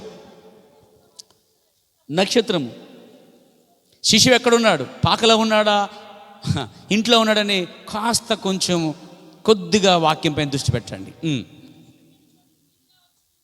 నిలిచే వరకు ముందుగా వచ్చాను. వారు ఎవరు? వాళ్ళు ఇక్కడ గొర్రెలు కాపలు ఉన్నారా? లేరే. ఎవరున్నారు ఇక్కడ? మాట్లాడేంటండి, మీరు క్రైస్తవులు కాదా? బైబిల్ చదవరా? అప్పుడప్పుడు చదువుతారా? ఏమా ఓ పాస్టర్ వెళ్ళి ప్రాంజీకి వెళ్ళాడట. సరే అమ్మ, బైబిల్ మర్చిపోయానమ్మా, ప్రార్థన చేస్తానమ్మా, ఎందుకని మంచి దేవుడు చెప్పాడు, ప్రేరేపించాడు, బైబిల్ చదువుతానమ్మా, ఒకసారి బైబిల్ తెమ్మంటే తెచ్చిందంట. బైబిల్ తిరగగానే అందులో ఏముందంటే దువ్వని ఉందంట. అయ్యగారండి ఇక్కడ ఉందండి, ఇల్లంతా వెతికేస్తున్నానండి. అయ్యగారండి దువ్వని బైబిల్లో ఉందండి. ఏమండి దువ్వని బైబిల్లో ఉందండి. నేను ఆ ఇంట్లో ఎదుగుతున్నానండి, వారం రోజుల నుంచి ఎదుగుతున్నానండి. అంటే ఈ అమ్మగారు వారం నుంచి బైబిల్ తెరవలేదని అక్కడే చెప్పేస్తుందండి. అలా క్రైస్తవులు అంటే బైబిల్ మోసుకెళ్ళి అక్కడ తెరిచి మళ్ళీ దాన్ని తీసుకొచ్చి ఎక్కడతారంటే దెయ్యం పెట్టి టీవీ పెడతారండి. టీవీ మీద దానికో టేబుల్, దానికో ఫ్లవరు, మళ్ళీ దానిపైన బైబిల్ పెట్టి నువ్వు కింద కూర్చుంటావు. ఏం గౌరవం నీకు! ఇవన్నీ ఆచారాలు, చెడ్డ కార్యాలు. దేవుడు సంతోషిస్తాడు విషయంలో? No, never. క్రైస్తవులు పూర్తిగా మనసు పొందాలండి. అనగా అన్య జనంలోంచి, పండగల నుంచి వేరే రావాలి. ఇక్కడ ముగ్గురు లేకపోతే జ్ఞానులు రాయబడింది. ముగ్గురు కూడా రాయబడలేదు, కానీ జ్ఞానులు రాయబడింది. ఈ జ్ఞానులు ఎక్కడికి వెళ్ళారు? ఇంట్లోకి వెళ్ళారు. చదవమ్మ, అక్కడ ఉంది. నక్షత్రం చూచి అత్యన భరితులై ఇంటిలోనికి అనే మాట తీసుకుని మీ పెన్తో అండర్లైన్ చేసుకోండి.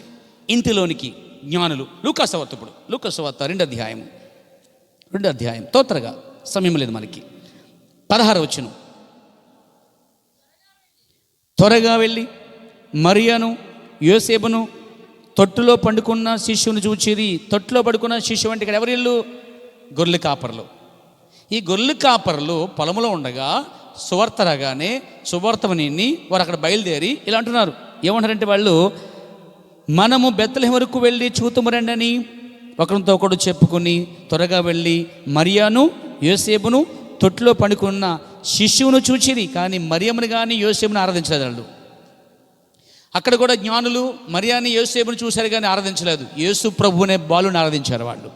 అందుకంటున్నాను ప్రియరా, మనం యేసుక్రీస్తుని మాత్రమే ఆరాధించాలి. ఏ మనుషుడు ఆరాధన యోగ్యుడు కాడు. మరియమ్మ కానీ యోసేపు కానీ పోపు కానీ ఆరాధకులు కాదు, కానీ దేవుడు యేసుక్రీస్తు మాత్రమే ఆరాధన యోగ్యుడండి. శిష్యుని చూచిరి. వారు చూచి ఈ శిష్యుడి గురించి చెప్పబడిన మాటలు ప్రచారం చేసిరి. ఇక్కడ బెత్లెహేములో పశువుల తొట్టులో శిష్యుడు ఉన్నప్పుడు గొర్రెల కాపరి వెళ్ళి చూసి వెళ్ళిపోయారండి.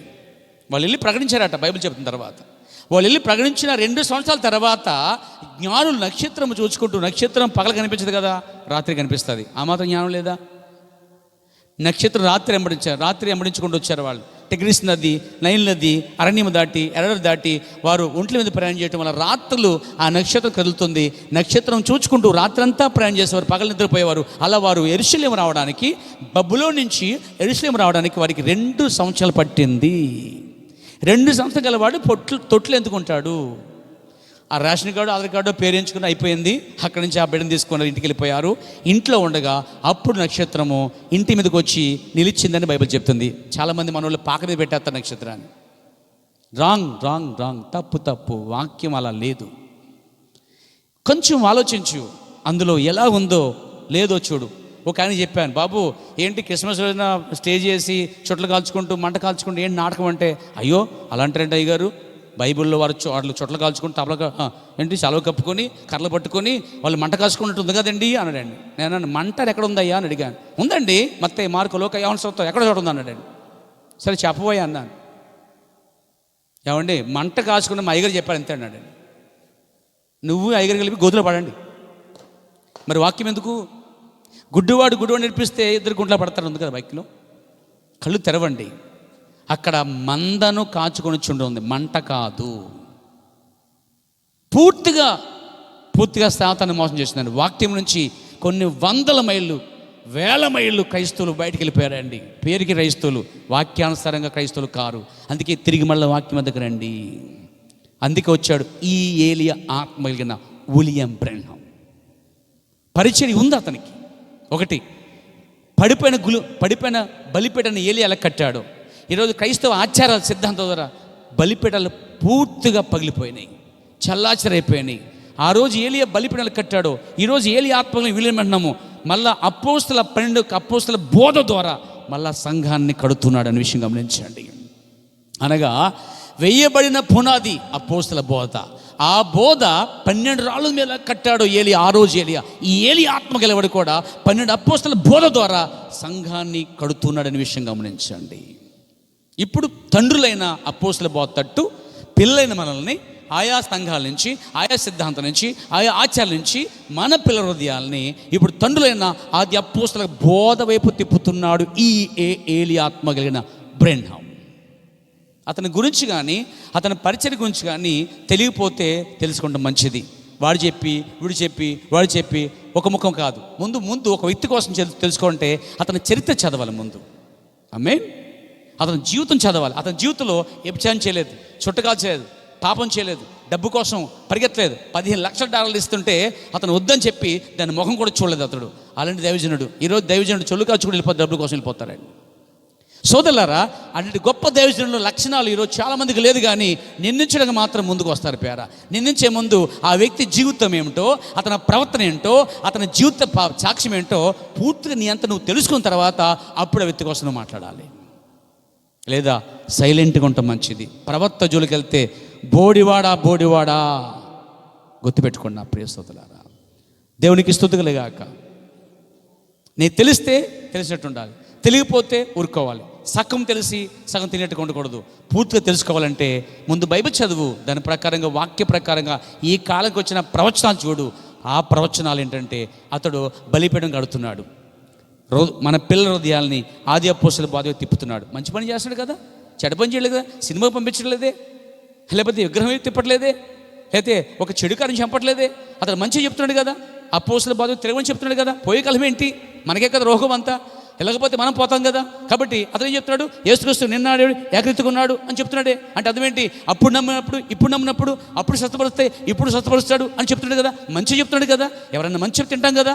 అయితే అంత మంచి చెప్పిన వ్యక్తిని ఎలా దూషించగలుగుతున్నాడు నువ్వు? అసలే నీ కళ్ళు తెరవాలి రాత్రి. పరిశుద్ధాత్మ దేవుడికి మహిమ కలుగాక. నీకు మార్గం చూపిస్తున్నాడు, నీకు సరైన చూపిస్తున్నాడు, బైబిల్కి రమ్మని పిలుస్తున్నాడు. బ్యాక్ టు ద బైబిల్ అని ప్రశ్న చేశాడు. వాక్యోతకు అన్నాడు తప్ప నా యొద్దకు కానీ లేకపోతే సమస్త యొద్దకు కానీ చెప్పలేదు. కానీ అతడు వాక్యం వైపు తిప్పగలిగిన ఒక దైవజనుడని నేను సాక్ష్యం ఇస్తున్నాను ఈ పక్కన. లేకపోతే నాకెందుకు అవసరం ఆయనతో చెప్పాను? నాకేం అవసరమా? దేవునికి స్తుతి కలుగాక. నేను యేసుక్రీస్తు కంటే ఎవరిని ఎక్కువ ప్రేమించట్లేదు, బైబిల్ కంటే ఎక్కువ ప్రేమించట్లేదు. కానీ ఎవరు ఏం చెప్పినా అది వాక్యానుసారంగా ఉంటే దానికి మనం మౌనం అంగీకరించవలసిందేనండి, శిరస వహించవలసిందేనండి. ఎందుకంటే ప్రవక్తలు ఎప్పుడు కూడా ప్రజలను దేవుని వాక్యం తిప్పుతారని నిజ ప్రవక్తల కోసమే తెలుసుకోవాలండి. అబద్ధ ప్రవక్తలు, ఇదే ప్రవక్త స్త్రీ బోధించకూడదని చెప్పాడు. ఏలియా ఆత్మ కలిగిన విలియం బ్రెన్హామ్. ఎవరు చెప్పారు ఈ రోజులో? చెప్పండి, ఎవరైనా చెప్పారేమో. స్త్రీని అభిషేకిస్తారు, స్త్రీని ప్రోత్సహిస్తారు, స్త్రీ బోధ్యం చెప్తారు. అసలు పౌలు గారు ఏమన్నారు? స్త్రీ బోధించడానికి సెలవు లేదు అంటే ఎవడిచ్చాడు సెలవు నీకు? ఏ పాస్ ఇచ్చాడు? ఏ బిషప్ ఇచ్చాడు? ఎవరికి అధికారం ఉంది? పౌలు కంటే అధికారం వరకు ఉందా? క్రైస్తవ సంఘాన్ని కట్టడానికి పౌలు అనేక ప్రయాణం చేశాడు, 14 పత్రికలు రాశాడు, దర్శనం కన్నాడు, మరి ఆ ప్రత్యక్షత కలిగి ఉన్నాడు, అపోస్తలుల కంటే గొప్పవాడిగా ఉన్నాడు. అతను చెప్తున్నాడు స్త్రీకి బోధ చేసే హక్కు లేదని. పౌలు మాట వినేవాడే పౌలు సంబంధి. పౌలు చెప్పిన దాన్నే విలియం బ్రెన్హామ్ అనే ఏలియా ఆత్మ కలిగిన వ్యక్తి అన్నాడు స్త్రీ బోధించకూడదు. మీరు చూడండి, పాత నిబంధనలో యాజకులు ఎవరు? అహరోను సంతతి వారు, లేవి వారు. అహరోను సంతతి వారు, లేవి వారు మగవాళ్ళు మాత్రమే యాజకులుగా సేవ చేస్తారు. ఆడవాళ్ళు కనిపించట్లేదు మనకు అక్కడ. కొత్త నిబంధనలో 12 మంది అపోస్తలులు కనిపిస్తారు. అంతెందుకు, పేతురు భార్య లేదా బైబిల్లో? ఉందా లేదా? పేతురు భార్య ఎక్కడైనా నిలబడి ప్రసంగం చేసినట్టు, బాప్తిజం ఇచ్చినట్టు, ఏమండి సంఘంలో బోధ చేసినట్టు ఒక్క లేఖనం చూపించిన బైబిల్ నుంచి మీరు. ఆమె ఛాలెంజ్ ఆ విషయంలో. పేతురికి భార్య ఉంది, విశ్వాసైన భార్య అని ఉంది బైబిల్లో. పేతురు సేవకుడు కాదా? పాస్టర్ కాదా? మాట్లాడేంటండి? కాదా? మాట్లాడేంటండి? హల్లెలూయా. మరి కొత్త నిబంధనలో ఎక్కడైనా అపోస్తులు 12 మంది అపోస్తుల్లో మిగతా భార్య గురించి చెప్పలేదు, కానీ పేతురు భార్య ఉందని చెప్పబడింది. కానీ పేతురు యొక్క భార్య ఏనాడు ప్రసంగం చేయలే, వేదిక లెక్కలే. ఆమె చాలా మరుగ్గా ఉంది అక్కడ. ఆమె యోగ్యత లేదా? పేతురు మీద ఉన్న అదే ఆత్మ పేతురు పిలిచిన దేవుడు ఆమె పిలవలేదా? ఎందుకు చెప్పలేదు ఆమె? అసలే పేతురు పౌలు ప్రసంగంతో నిలబడ్డాడు. ఇప్పుడు పేతురు పౌలు ప్రసంగంతో విలియం బ్రన్హాం అనే ఈ గొప్ప దేవజనుడు, ఏలి ఆత్మ కలిగిన వ్యక్తి నిలబడ్డాడు. నువ్వు నిలబడ్డావా? లేదే. ఆయన అంటగా మాత్రం నోటు వస్తుంది. అతడు వాక్యానుసారంగా ఉన్నాడు. నువ్వు లేవు, నిందించడానికి నీకేమాత్రం అర్హత హక్కు లేదు. వాక్య ప్రకారముగా అతడు వాక్య ప్రకారం చేస్తున్నాడు, వాక్య ప్రకారం తిప్పుతున్నాడు. అపోస్తలుల ప్రకారముగా అపోస్తలుడైన పేతురు, పౌలు గారు యేసుక్రీస్తునాలు బాప్తిమిచ్చాడు. ఈ వ్యక్తి కూడా యేసుక్రీస్తునాలు బాప్తిమిచ్చాడు.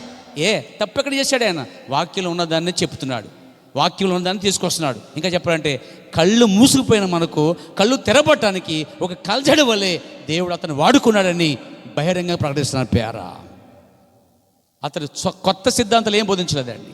No, never. అతను ఆరాధించమని కానీ, అతను స్తుతించమని కానీ, అతని పూటకు మొక్కమని కానీ, no no no, never never.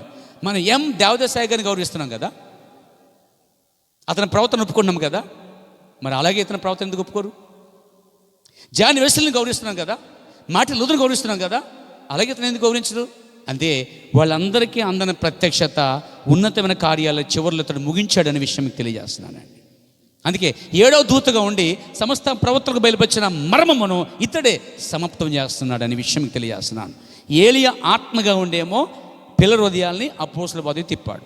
7వ దూతగా ఉండి ఆది కాండములో కొన్ని 12 వరకు అనేక వేల మంది చెప్పగా మిగిలిపోయిన మర్మములని సమాప్తం చేస్తున్నాడు ఈ ఏలియా ఆత్మ కలిగిన విలియం బ్రన్హాం. ఒకడు అన్నాడు, అస్తమాను మీరు విలియం బ్రన్హాం అండి, విలియం బ్రన్హాం చెప్తున్నాడు ఏంటి అన్నాడు. సరే, ఒక పని చేయి, లూకా పెరెత్తకుండా లూకా సువార్త చదవగలవా? పోనీ ద డేస్ ఆఫ్ నోవా కోసం చెప్పకుండా వాడుకొని చెప్తావా? ఇప్పుడు వాడు ప్రసంగం చేయాలి, ఎవరిని ఎత్తుకోవాలి నువ్వు? నోవా పెరెత్తకు అసలే. ఇరిమియా అనకూడదు, కానీ ఇరిమియా చెప్పిన వాక్యం చెప్పాలి. లూకా అని పేరు ఎత్తకూడదు, ఎందుకంటున్నావు? ఎత్తగానే మత్తయి సువార్త, మత్తయి పేరు ఎందుకు ఎత్తావు? ఈ జ్ఞానం నీకు ఉన్నట్లయితే వాక్య ప్రకారం ఆలోచించు. దానియేలు అంటున్నావు, ఎందుకు ఎత్తావు? పోనీ బైబిల్లో పేర్లు ఉన్నాయి కదా అనొచ్చు. మరే జాన్ వెస్లీ పేరు ఉంది బైబిల్లో? గొప్ప దేవజనుడు జాన్ వెస్లీ అంటున్నావు, గొప్ప దేవజనుడు. మరి కొత్త బిల్లీ గ్రహం అంటున్నావు, బిల్లీ గ్రహం పేరు బైబిల్లో ఉందా? మరి బిల్లీ గ్రహం గౌరవించట్లేదా? ఆయన పేరు ఎత్తట్లేదా? పాస్టర్ నిలబడి పొలం దైవజనుడు సామ్యల్ పిన్ని, ఎంఎం బోస్వర్తన్, తర్వాత ఎవరు మార్టిన్ లూథర్ గారు, జాన్ వెస్లీ గారు గొప్ప అద్భుతాలు చేస్తారు అని గతించిన మిషనరీ పేర్లెత్తి చెప్పినప్పుడు అవి తప్పు కాదా? అవి తప్పు కానప్పుడు ఈ కాలానికి పంపడిన ప్రవక్త యొక్క వర్తమానాన్ని చెప్పడానికి, ప్రవక్త పేరు ఎత్తడానికి ఎందుకు సిగ్గుపడుతున్నావు? నేను సిగ్గుపడలేదు, ప్రైజ్ ది లార్డ్. ఎందుకంటే ఇది మన కాలం, ఇది మన కాలానికి పంపడిన ప్రవక్త, అతడు విలియం బ్రన్హాం. అందుకే మన కాలం కొంచెం చెప్పినప్పుడు, మన కాల విషయాలు చెప్పినప్పుడు అతని పేరు తప్పకుండా ఎత్తవలసి ఉంటుంది. దేవునికి స్తుతి కలుగాక. ఇరిమియా పేరు ఎత్తుకోండి, ఇరిమియా వెళ్ళలేవు. లూకా పేరు ఎత్తుకోండి, మత్తయి పేరు ఎత్తుకోండి, యోహాను పేరు ఎత్తుకుండా వారి పేర్లు ఎత్తుకోండి లోపలికి వెళ్ళలేవో. ఇతని కాల వర్తమానం చెప్పకుండా, ఇతని పేరు ఎత్తకుండా అతని వర్తమానం బోధించలేవు. చాలామంది బిల్లు కవర్ చేస్తారు, అతని పేరు ఎత్తకుండా ఆ పుస్తకాలు చదివేసి వాళ్ళకి వచ్చినట్టు చెప్తున్నారండి. నో, అది అబద్ధం. బైబిల్ చెప్పింది ప్రవక్త మాటలు దొంగిలించి కూర్చున్నారు అని బైబిల్ ఉందండి. దొంగలుగా ఉండొద్దు. దేవునికి ఇచ్చిందని నువ్వు చెప్పు. దేవునికి స్తోత్రం కలిగాక. ఇతను ఏం చేశాడు? హృదయాలు తిప్పాడు. 7వ దూతకుండి సమస్త మర్మములు బయలుపరిచాడు. ఇతను ఏం చేశాడు? అన్యజనులకి దేవుడే యేసుక్రీస్తు పంపిన సంఘముల కొరకు యేసుని నేను నా దూతను పంపిస్తున్నాడు. ఎందుకు? సంఘాలు బాగానే ఉన్నాయి కదా, బాగానే ఉన్నప్పుడు ప్రవక్త ఎందుకు? బాగానే ఉన్నప్పుడు ఇతని అవసరం ఏంటి? బాలేదు కాబట్టే ఏలియా, బాలేదు కాబట్టే ఎలీషా, బాలేదు కాబట్టే అక్కడ అన్నా కైపా ఉన్నప్పటికీ, సేవకులు ఉన్నప్పటికీ, ఎంతమంది సేవకులు ఉన్నప్పటికీ, సేవ చేస్తున్నప్పటికీ యోహాను అక్కడ అవసరం వచ్చింది. అలాగే ఈరోజు కూడా క్రైస్తవ సంఘాలు ఎంతోమంది సేవకులు ఉన్నారు, ప్రవక్తలు ఉన్నారు, పరిశుద్ధులు ఉన్నారు, రివరెండ్లు ఉన్నారు, బిషప్లు ఉన్నారు. అయినా ప్రవక్త మాత్రం అక్కడ మాత్రం దేవుని చేత పంపడ్డాడండి. దేవునికి స్తుతి కలుగాక. ఇది 4వసారి అన్య వధువుకి దేవుడు ప్రవక్త ద్వారా ఈ కలుషితమైన భయంకరమైన ఆచార సిద్ధాంతం నుంచి పూర్తిగా బయటకు లాగి కేవలము వాక్యాన్ని మాత్రమే నమ్మమని, బైబిల్ వద్దకు మాత్రమే రమ్మని, బైబిల్లో రాయబడిన దాన్నే పాటించమని చెప్పడం తప్ప. మంచి పని చేస్తున్నాడు. మంచి పని చేసే వ్యక్తిని, ఏ వ్యక్తిని మనం గౌరవించాలి. సాధారణ చెడ్డ పని చేసే వ్యక్తిని గౌరవిస్తాం. ఏమండి? దేవునికి మహిమ కలుగాక. రాజకీయ వ్యక్తులు మహా గొప్పవారు, గొప్ప గొప్పవారు అందరూ కూడా చాలా భయంకరంగా ఉంటారు. అయినా వాళ్ళ కోసం మనం ఆడతాం మంచిగా. అయితే అంతకంటే మంచివాడు ఎవరు తెలుసా? ఒక మంచి బోధించిన వాడు బోధకుడే మంచివాడే ఉన్నాడు. దేవునికి స్తుతి కలుగాక. ఇకపోతే 4 అయిపోయింది. 4 ఎందుకు? ఏలియా ఎందుకు? యెజబెల్ కాలంలో గలిబిలేందుకు. ఎలీషా ఎందుకు? రుజువు చేసేటకు, ఆ ప్రజలను తిప్పడకు, శరీర మార్పు కోసం చెప్పడానికి, అద్భుతాలు చేయడానికి, క్రీస్తు తిప్పడానికి, దేవుని వైపు తిప్పడానికి. బాప్తిసం ఇచ్చేవాడు ఎందుకు? అన్నా కైపాలు ఉన్నప్పటికీ ఆయన ఎందుకు? ఆయన ఎందుకే వాక్యం వచ్చింది, ఆ యేసుక్రీస్తుని బయలుపరచడానికి. ఇది ఎందుకు అంటే అన్యులైన వారు రకరకాల ఆచారాల్లో, సిద్ధాంతాల్లో, పరంపరాచారంలోకి వెళ్ళిపోయారండి. అందుకే ఆచారాల బయటికి రావడానికి కేవలం బైబిల్ విడిచిపెట్టి వెళ్ళిపోయిన వారందరినీ తిరిగి మళ్ళీ బైబిల్ దగ్గర రమ్మని పిలుస్తులకే ఇతను పంపబడ్డాడు. ఇతని మాట ద్వారా మనం ఎక్కడికి వస్తున్నామంటే ఒక సంస్థకో ఒక కొత్త బోధకు కాదు, కానీ అపోస్తల బోధకి. యేసుక్రీస్తుని బాప్తిస్మము, ప్రభురాత్రి భోజనము, రాత్రి ఇచ్చుట, దేవుడు ఒక్కడే. యేసుక్రీస్తు లేచాడు, వాస్తవమే, మరలా వస్తున్నాడు అని కూడా చెప్పడానికి వచ్చిన వాడండి. ఇదిగో పెండ్లి కుమారుడు వచ్చుచున్నాడు అని కేక వేసిందే అతని కోసం రాయబడిన ప్రవచనం అండి. అది దేవునికి స్తుతి కలుగాక. ఇక 5వసారి ఇప్పుడు అన్యులైన వారికి దేవుడు దూతను పంపించాడు కదా, అతని ద్వారా ఈ ప్రజలు చక్కబెట్టబడి, సరిచేయబడి, దిద్దబడి, వాక్యముతో అలంకరించబడి అన్య సంఘము మధ్యాకాశానికి ఎత్తబడుతుంది. అతని పరిచయం కూడా అయిపోయింది. పరిచయం అయిపోయింది, కానీ ఆ వర్తమానం ఇంకా ప్రపంచమంతా వెళ్ళాలి. వెళ్ళి అంతటా చేర్చబడాలి, ప్రజలు సిద్ధపడాలి, ఎత్తబడాలి. అప్పుడు ఇదే వాక్యము, ఇదే వర్తమానము, ఇదే అపోస్తల బోధ ఎక్కడి నుంచి వచ్చిందో అటే వైపు యూదుల్లోనికి వెళ్తుంది. అప్పుడు యూదుల్లో 2 జన్మిస్తారండి. ఆ 2లో ఒకడు మోషే ఆత్మ గలవాడు, ఒకడు ఏలి ఆత్మ గలవాడు. ఇప్పటిదాకా ఏలి చెప్పాను, ఎలీషా చెప్పాను, యోహాన్ చెప్పాను, ప్రవక్త విలియం బ్రహ్మ చెప్పాను. ఇప్పుడు చెప్పడానికి అతను ఎవరు ఇంకా బయలుపరచబడలేదు. బట్ వారి పరిచయం మాత్రం ప్రకటన గ్రంథంలో బయలుపరచబడింది. చదువుతారు ఒకసారి. అధ్యాయం చెప్పాము, 11వ అధ్యాయము, ప్రకటన గ్రంథం 11వ అధ్యాయము వారు కాదమ్మా, వచ్చిన చెప్పాలి అక్కడ. 3వ వచనం చదవండి. నేను నా 2 సాక్షులకు. ఎవరు 2 సాక్షులు? మీకు గుర్తుందా? యేసు ప్రభు ఒక రోజున రూపాంతరం ఉన్నప్పుడు కుడివైపున ఏలియా, ఎడవైపున ఎవరు? మోషే మాట్లాడుచున్నారండి. ఈ మోషే చనిపోయిన వారికి గుర్తుగా ఉన్నాడు పునరుద్ధానానికి.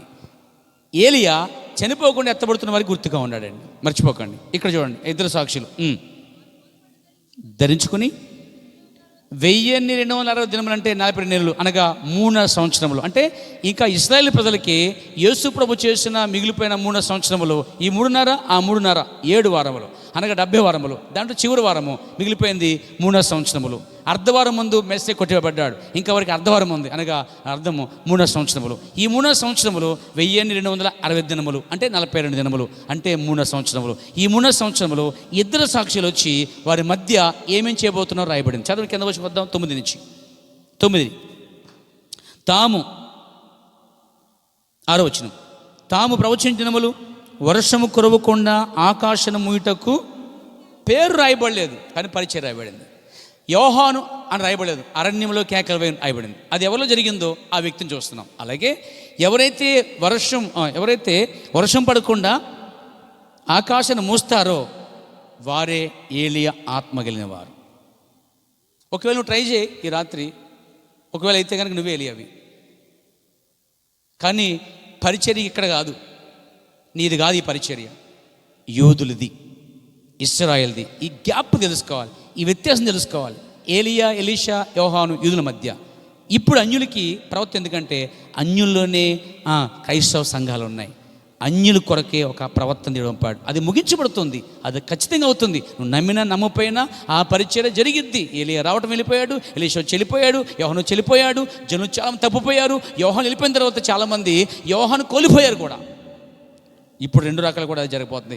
యోహాను మొదటి రకంలో వచ్చాడు, ఏలి ఆత్మ గలవాడు. ఈయన రెండో రకాలకు ముందు వచ్చాడు, ఏలి ఆత్మ. ఈ రెండు రకాల్లో సిద్ధపరచబడిన క్రైస్తవ సంఘము మధ్యాకాశం ఎత్తబడుతుంది. అప్పుడు శ్రమలు స్టార్ట్ అవుతాయి. అన్యులకి శ్రమలు, యూదులకి శ్రమలు. ఆ శ్రమలు 3 సంవత్సరములు. చాలామంది శ్రమలు 7 ఏండ్లు అంటున్నారు. 7 ఏండ్లు కాదండి, 3 సంవత్సరములు. ఈ 3 సంవత్సరములు మధ్యాకాశం విందు. 3 సంవత్సరాలు అన్యులకి శ్రమలు. ఈ 3 సంవత్సరములు మళ్ళా ఇశ్రాయేలు మధ్య శ్రమలు. ఆ శ్రమల కాలంలో యాకోబు ఎలాగైతే ఎలా విమోచించబడ్డాడో, రక్షించబడ్డాడో, అదే విధముగా ఇశ్రాయేలు పడుతున్న వారు కూడా 3 సంవత్సరాల మధ్యలో, ఆ 3 సంవత్సరంలోనే ఇక్కడ ఏలి ఆత్మ కలిగిన వ్యక్తి, మోషే అనే వ్యక్తి వస్తారన్నమాట. ఎందుకంటే వాళ్ళ పేరు రాయబడలేదు, కానీ పరిచర్య రాయబడింది. ఒకటి మొదటి పరిచర్య వర్షం రాకుండా చేయట. 2 పరిచర్య 7వ వచనం అదే మాట.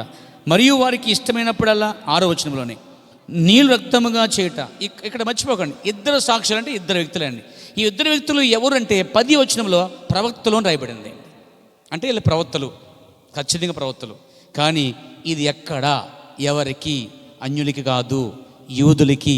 యూదుల మధ్య వీళ్ళు ఇశ్రాయేల్ మధ్య 3 సంవత్సరములు 2 సాక్షుల్ని దేవుడు పంపిస్తున్నాడు. 2 ఎవరు అంటే ఇక్కడ రాయబడలేదు, కానీ 2 సాక్షులు రాయబడింది. 10 ప్రకారంగా 11:10 ప్రకారంగా 2 ప్రవక్తలు రాయబడింది. 11:6 ప్రకారంగా 2 చేసే పరిచర్య రాయబడింది, మినిస్ట్రీ రాయబడింది. ఏంటంటే ఒకడేమో ఆకాశాన్ని మూస్తాడు వర్షం అక్కడ, మరొకడేమో నీళ్ళను రక్తం మారుస్తాడు. బైబిల్ అంతట్లో ఆకాశాన్ని మూసి వర్షాన్ని రాకుండా చేసిన వ్యక్తి ఎవరు చెప్పండి? అతని పరిచర్య మళ్ళీ జరిగిద్ది. ఇక్కడ కాదు, ఎక్కడ జరిగిందో మునుపు మళ్ళీ అక్కడ జరిగిద్ది. రెండో వ్యక్తి రక్తాన్ని నీళ్లు రక్తంగా మార్చాడు. ఎవరు? బైబిల్ ఎవరు రాశారు? ఆ పని ఎవరు చేశారు చెప్పండి బ్రదర్? మోషే. అవునా? మోషే ఎక్కడ చేశాడు? అన్యుల మధ్య కాదు, ఇశ్రాయేల్ మధ్య. మర్చిపోకండి, ఇదివరకు ఎక్కడ జరిగిందో, ఎవరి మధ్య జరిగిందో మళ్ళా వారి మధ్యలోనే, ఇశ్రాయేల్ మధ్యలోనే. ఎందుకంటే ఈరోజు ఇశ్రాయేల్ దేశము భయంకరంగా అన్యులతో తొక్కబడుతుందండి. వారికి మందిరం లేదు, ఆరాధన లేదు. కానీ ఒక రోజున వారు త్వరలోనే వారు కొత్త మందిరం నిర్మించబోతున్నారు. ఆ మందిరం నిర్మించే సమయంకే అన్యవధు అనేది ఎత్తబడుతుంది. అన్యవధు వెళ్ళిపోయిన తర్వాత అప్పుడు ఆ మందిరంలోనికి మరి ఒక భయంకర వ్యక్తి దిగుతాడు. అతని మీదకి అభిషేకం వస్తుంది. అప్పుడు ఆ వ్యక్తి ఏం చేస్తాడంటే ప్రజలను మోసం చేస్తాడు. అప్పుడు ప్రార్థన చేస్తారు వాళ్ళు, ఏమంటే పరలోకన మా తండ్రి మాకు ఆహారం దయచేయి. ఎందుకంటే ఆహారాన్ని ధనాన్ని దోచుకుని ఒక ఇతరపోతున్నాడు. ఆరు కరువులో ఉన్న సమయంలో, కష్టాల్లో, శ్రమలో ఉండగా అప్పుడు దేవుడిని యెహోవా వారికి వాగ్దానం చేశాడు, 2 ప్రవక్తలను పంపిస్తానని చెప్పాడు. ఆ 2 ప్రవక్తలు వచ్చి నీళ్లను, తర్వాత వాళ్ళు ఇశ్రాయేలు బాధ పెట్టిన ప్రజల మధ్య ఈ కార్యాలు చేసినప్పుడు 3 సంవత్సరాల పరిచర్య. ఈ 3 సంవత్సరాల పరిచర్య ఎవరెవరు చేస్తారు? ఏలియా ఆత్మగలిగిన వ్యక్తి. అతని పేరు రాయబడలేదు, కానీ పరిచర్య రాయబడింది. ఆ టయానికి, ఆ సమయానికి ఆ ఆత్మ వారిలో ఉండి ఎవరైతే ఆకాశం వైపు చూసి ఇశ్రాయేలు దేశంలో వర్షం పడకుండా గాకంటాడు, వర్షం పడదో, నిలిచిపోద్దో, ఎన్ని సంవత్సరాలు అనుకుంటున్నారు? 3.5 సంవత్సరాలు గుర్తుపెట్టుకోండి. మళ్ళా న్యూమరాలజీ కలిగి ఉండే దేవుడు, చెప్పాను మీకు ఆదిలో. 3వ సంవత్సరం వరకు వర్షం పడదండి అతను పలికినప్పుడు. ఎవరు పలుకుతారో అతని పేరు ఏదైతే ఉంటుందో అతని మీద ఏలియా ఆత్మ ఉంటుంది. పరిచర్యని బట్టి ఏలియా ఆత్మ, ఏలియా ఆత్మను బట్టి అతని పేరు బయలుపరచబడుద్ది. రెండో వ్యక్తి నీళ్ళు తీసుకుంటాడు, రక్తంగా మారుస్తాడు. ఎందుకు తెలుసా? మోషే లేకుండా వారు ఎవరి మాట వినరండి. మా మోషే, మా ప్రవక్తని నేటి వరకు వారు గొప్ప చెప్పుకునే ఎవరంటే మోషే కొరకే. అందుకే మోషే వచ్చి వారి మధ్య కార్యం చేసినప్పుడు అప్పుడు వారికి వాగ్దానం అర్థం అవుతుంది. ప్రజల హృదయాలు మోషే వైపు తిరుగుతాయి. మోషే వారు ఏం చేస్తాడంటే ఏలియాకి అప్పగిస్తాడు. అప్పుడు ఏలియా ఇదే సువార్తని, ఇదే అద్భుతాలు వారి మధ్య చేస్తాడు. 2 కలిపి 3 సంవత్సరాలు సేవ చేస్తారు. ఈ 3 సంవత్సరాలు సేవ చేసింది ఎందుకు వచ్చా సార్? 1,44,000 మంది ఆ అనేక యూదుల్లోంచి 2 ప్రవక్తల ద్వారా బయటికి పిలువబడతారు. ఈ 1,40,000 మంది దేవుని సింహాసనం ఎదుట ఒక రాజ్యం ఉండబోతున్నారు. దేవుడు ప్రణాళిక కలిగి ఉన్నాడండి, ప్లాన్ కలిగి ఉన్నాడండి. ఈ ప్లాన్లో ఇశ్రాయేల్ మధ్య ఏలియా వచ్చాడు, ఇశ్రాయేల్ మధ్య ఎలీషా వచ్చాడు, యూదుల మధ్య యోహాను వచ్చాడు, వెళ్ళిపోయాడు. అన్యులకి ఒక ప్రవక్తను దేవుడు పంపాడండి. దేవుడు పంపిన ప్రవర్తన ధిక్కరిస్తున్నావంటే నీకు ఎలాంటి శిక్ష ఉంటుందో నేను వివరించలేను ఆ కార్యాన్ని. హల్లెలూయా. కాబట్టి నా ప్రియస్తులు, దేవుడు సంఘము కొరకు, క్రైస్తవ సంఘాల కొరకు పంపిన ప్రవర్తన చేర్చుకోండి, సిద్ధపడండి. ఇది మన టైం, మన ఎత్తబడే సమయం. దీన్ని ఎత్తబడి పోగొట్టుకున్నావా, ప్రవర్తనని వర్తమానం తోసేసావా, ఇక నీకు సమస్య లేదు. కొంతమంది అంటారు, ప్రవర్తన బైబిల్ నమ్ముతాం, బైబిల్ చదువుతాం. బైబిల్ చదువునా కానీ అక్కడ ఏలియా మోషే అవసరం, బైబిల్ చదివిన కానీ ఎలీషా అవసరం, బైబిల్ చదివిన కానీ అక్కడ పిలుపు అవసరం.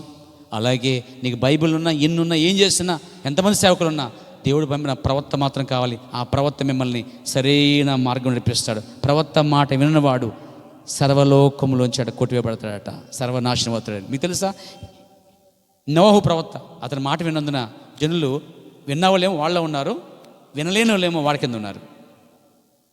వినేవాళ్ళు ఇప్పుడు ఈ ప్రవక్త మాట వింటే పైన ఉంటారు, విన్నవారు కింద ఉంటారు. అదే జరిగింది మళ్ళీ రిపీట్. మోషే ద్వారా రక్షింపడిన వారు గమ్యానికి వెళ్ళారు, మోషేని ధిక్కరించిన వారు అరణ్యంలో రాలిపోయారు. ఇదే జరగబోతుంది భవిష్యత్తులో. అంచేత మన కాలం, మన సమయం, మన ప్రవక్త, మన వర్తమానం చేర్చుకుని సిద్ధపడండి. అన్ని ఆచరించి బయటికి రండి. 5వసారి ఏలీయా మోషేతో వస్తున్నాడు. అతడు యూదుల కొరకు, వాళ్ళిద్దరూ యూదులై ఉంటారు, అన్యులు కాదు, యూదులుగా ఉండి వాళ్ళ మీద ఆత్మ దిగి వచ్చినప్పుడు 3 సంవత్సరాలు పరిచయం చేస్తారు. 1,40,000 మంది బయటకు వస్తారు. ఆ గొప్ప పరిచర్య త్వరలో జరిగిపోతుంది. అయితే మనం దానికోసం సిద్ధపడవలసిన లేదు, కానీ మన కొరకు పంపిన ప్రవక్తని వర్తమానం చేర్చుకొని దేవుని పరలోక రాజ్యాన్ని పొందుకోవాలని తెలియజేస్తూ ఈ వాక్యాన్ని ముగిస్తున్నాను. దేవుడు మిమ్మల్ని దీవించునుగాక. మీ ఓపిక కొరకు నా ప్రత్యేకమైన వందనాలు. God bless you. చిన్న ప్రార్థన చేసి ఈ కార్యాన్ని ముందుకు తీసుకెళ్ళాలి. అందులో చిన్నపడండి. మన సోదరుల సంఘ పెద్దలు వచ్చి మీద కార్యక్రమం నడిపిస్తారు. రండి, కళ్ళు మూసుకోండి.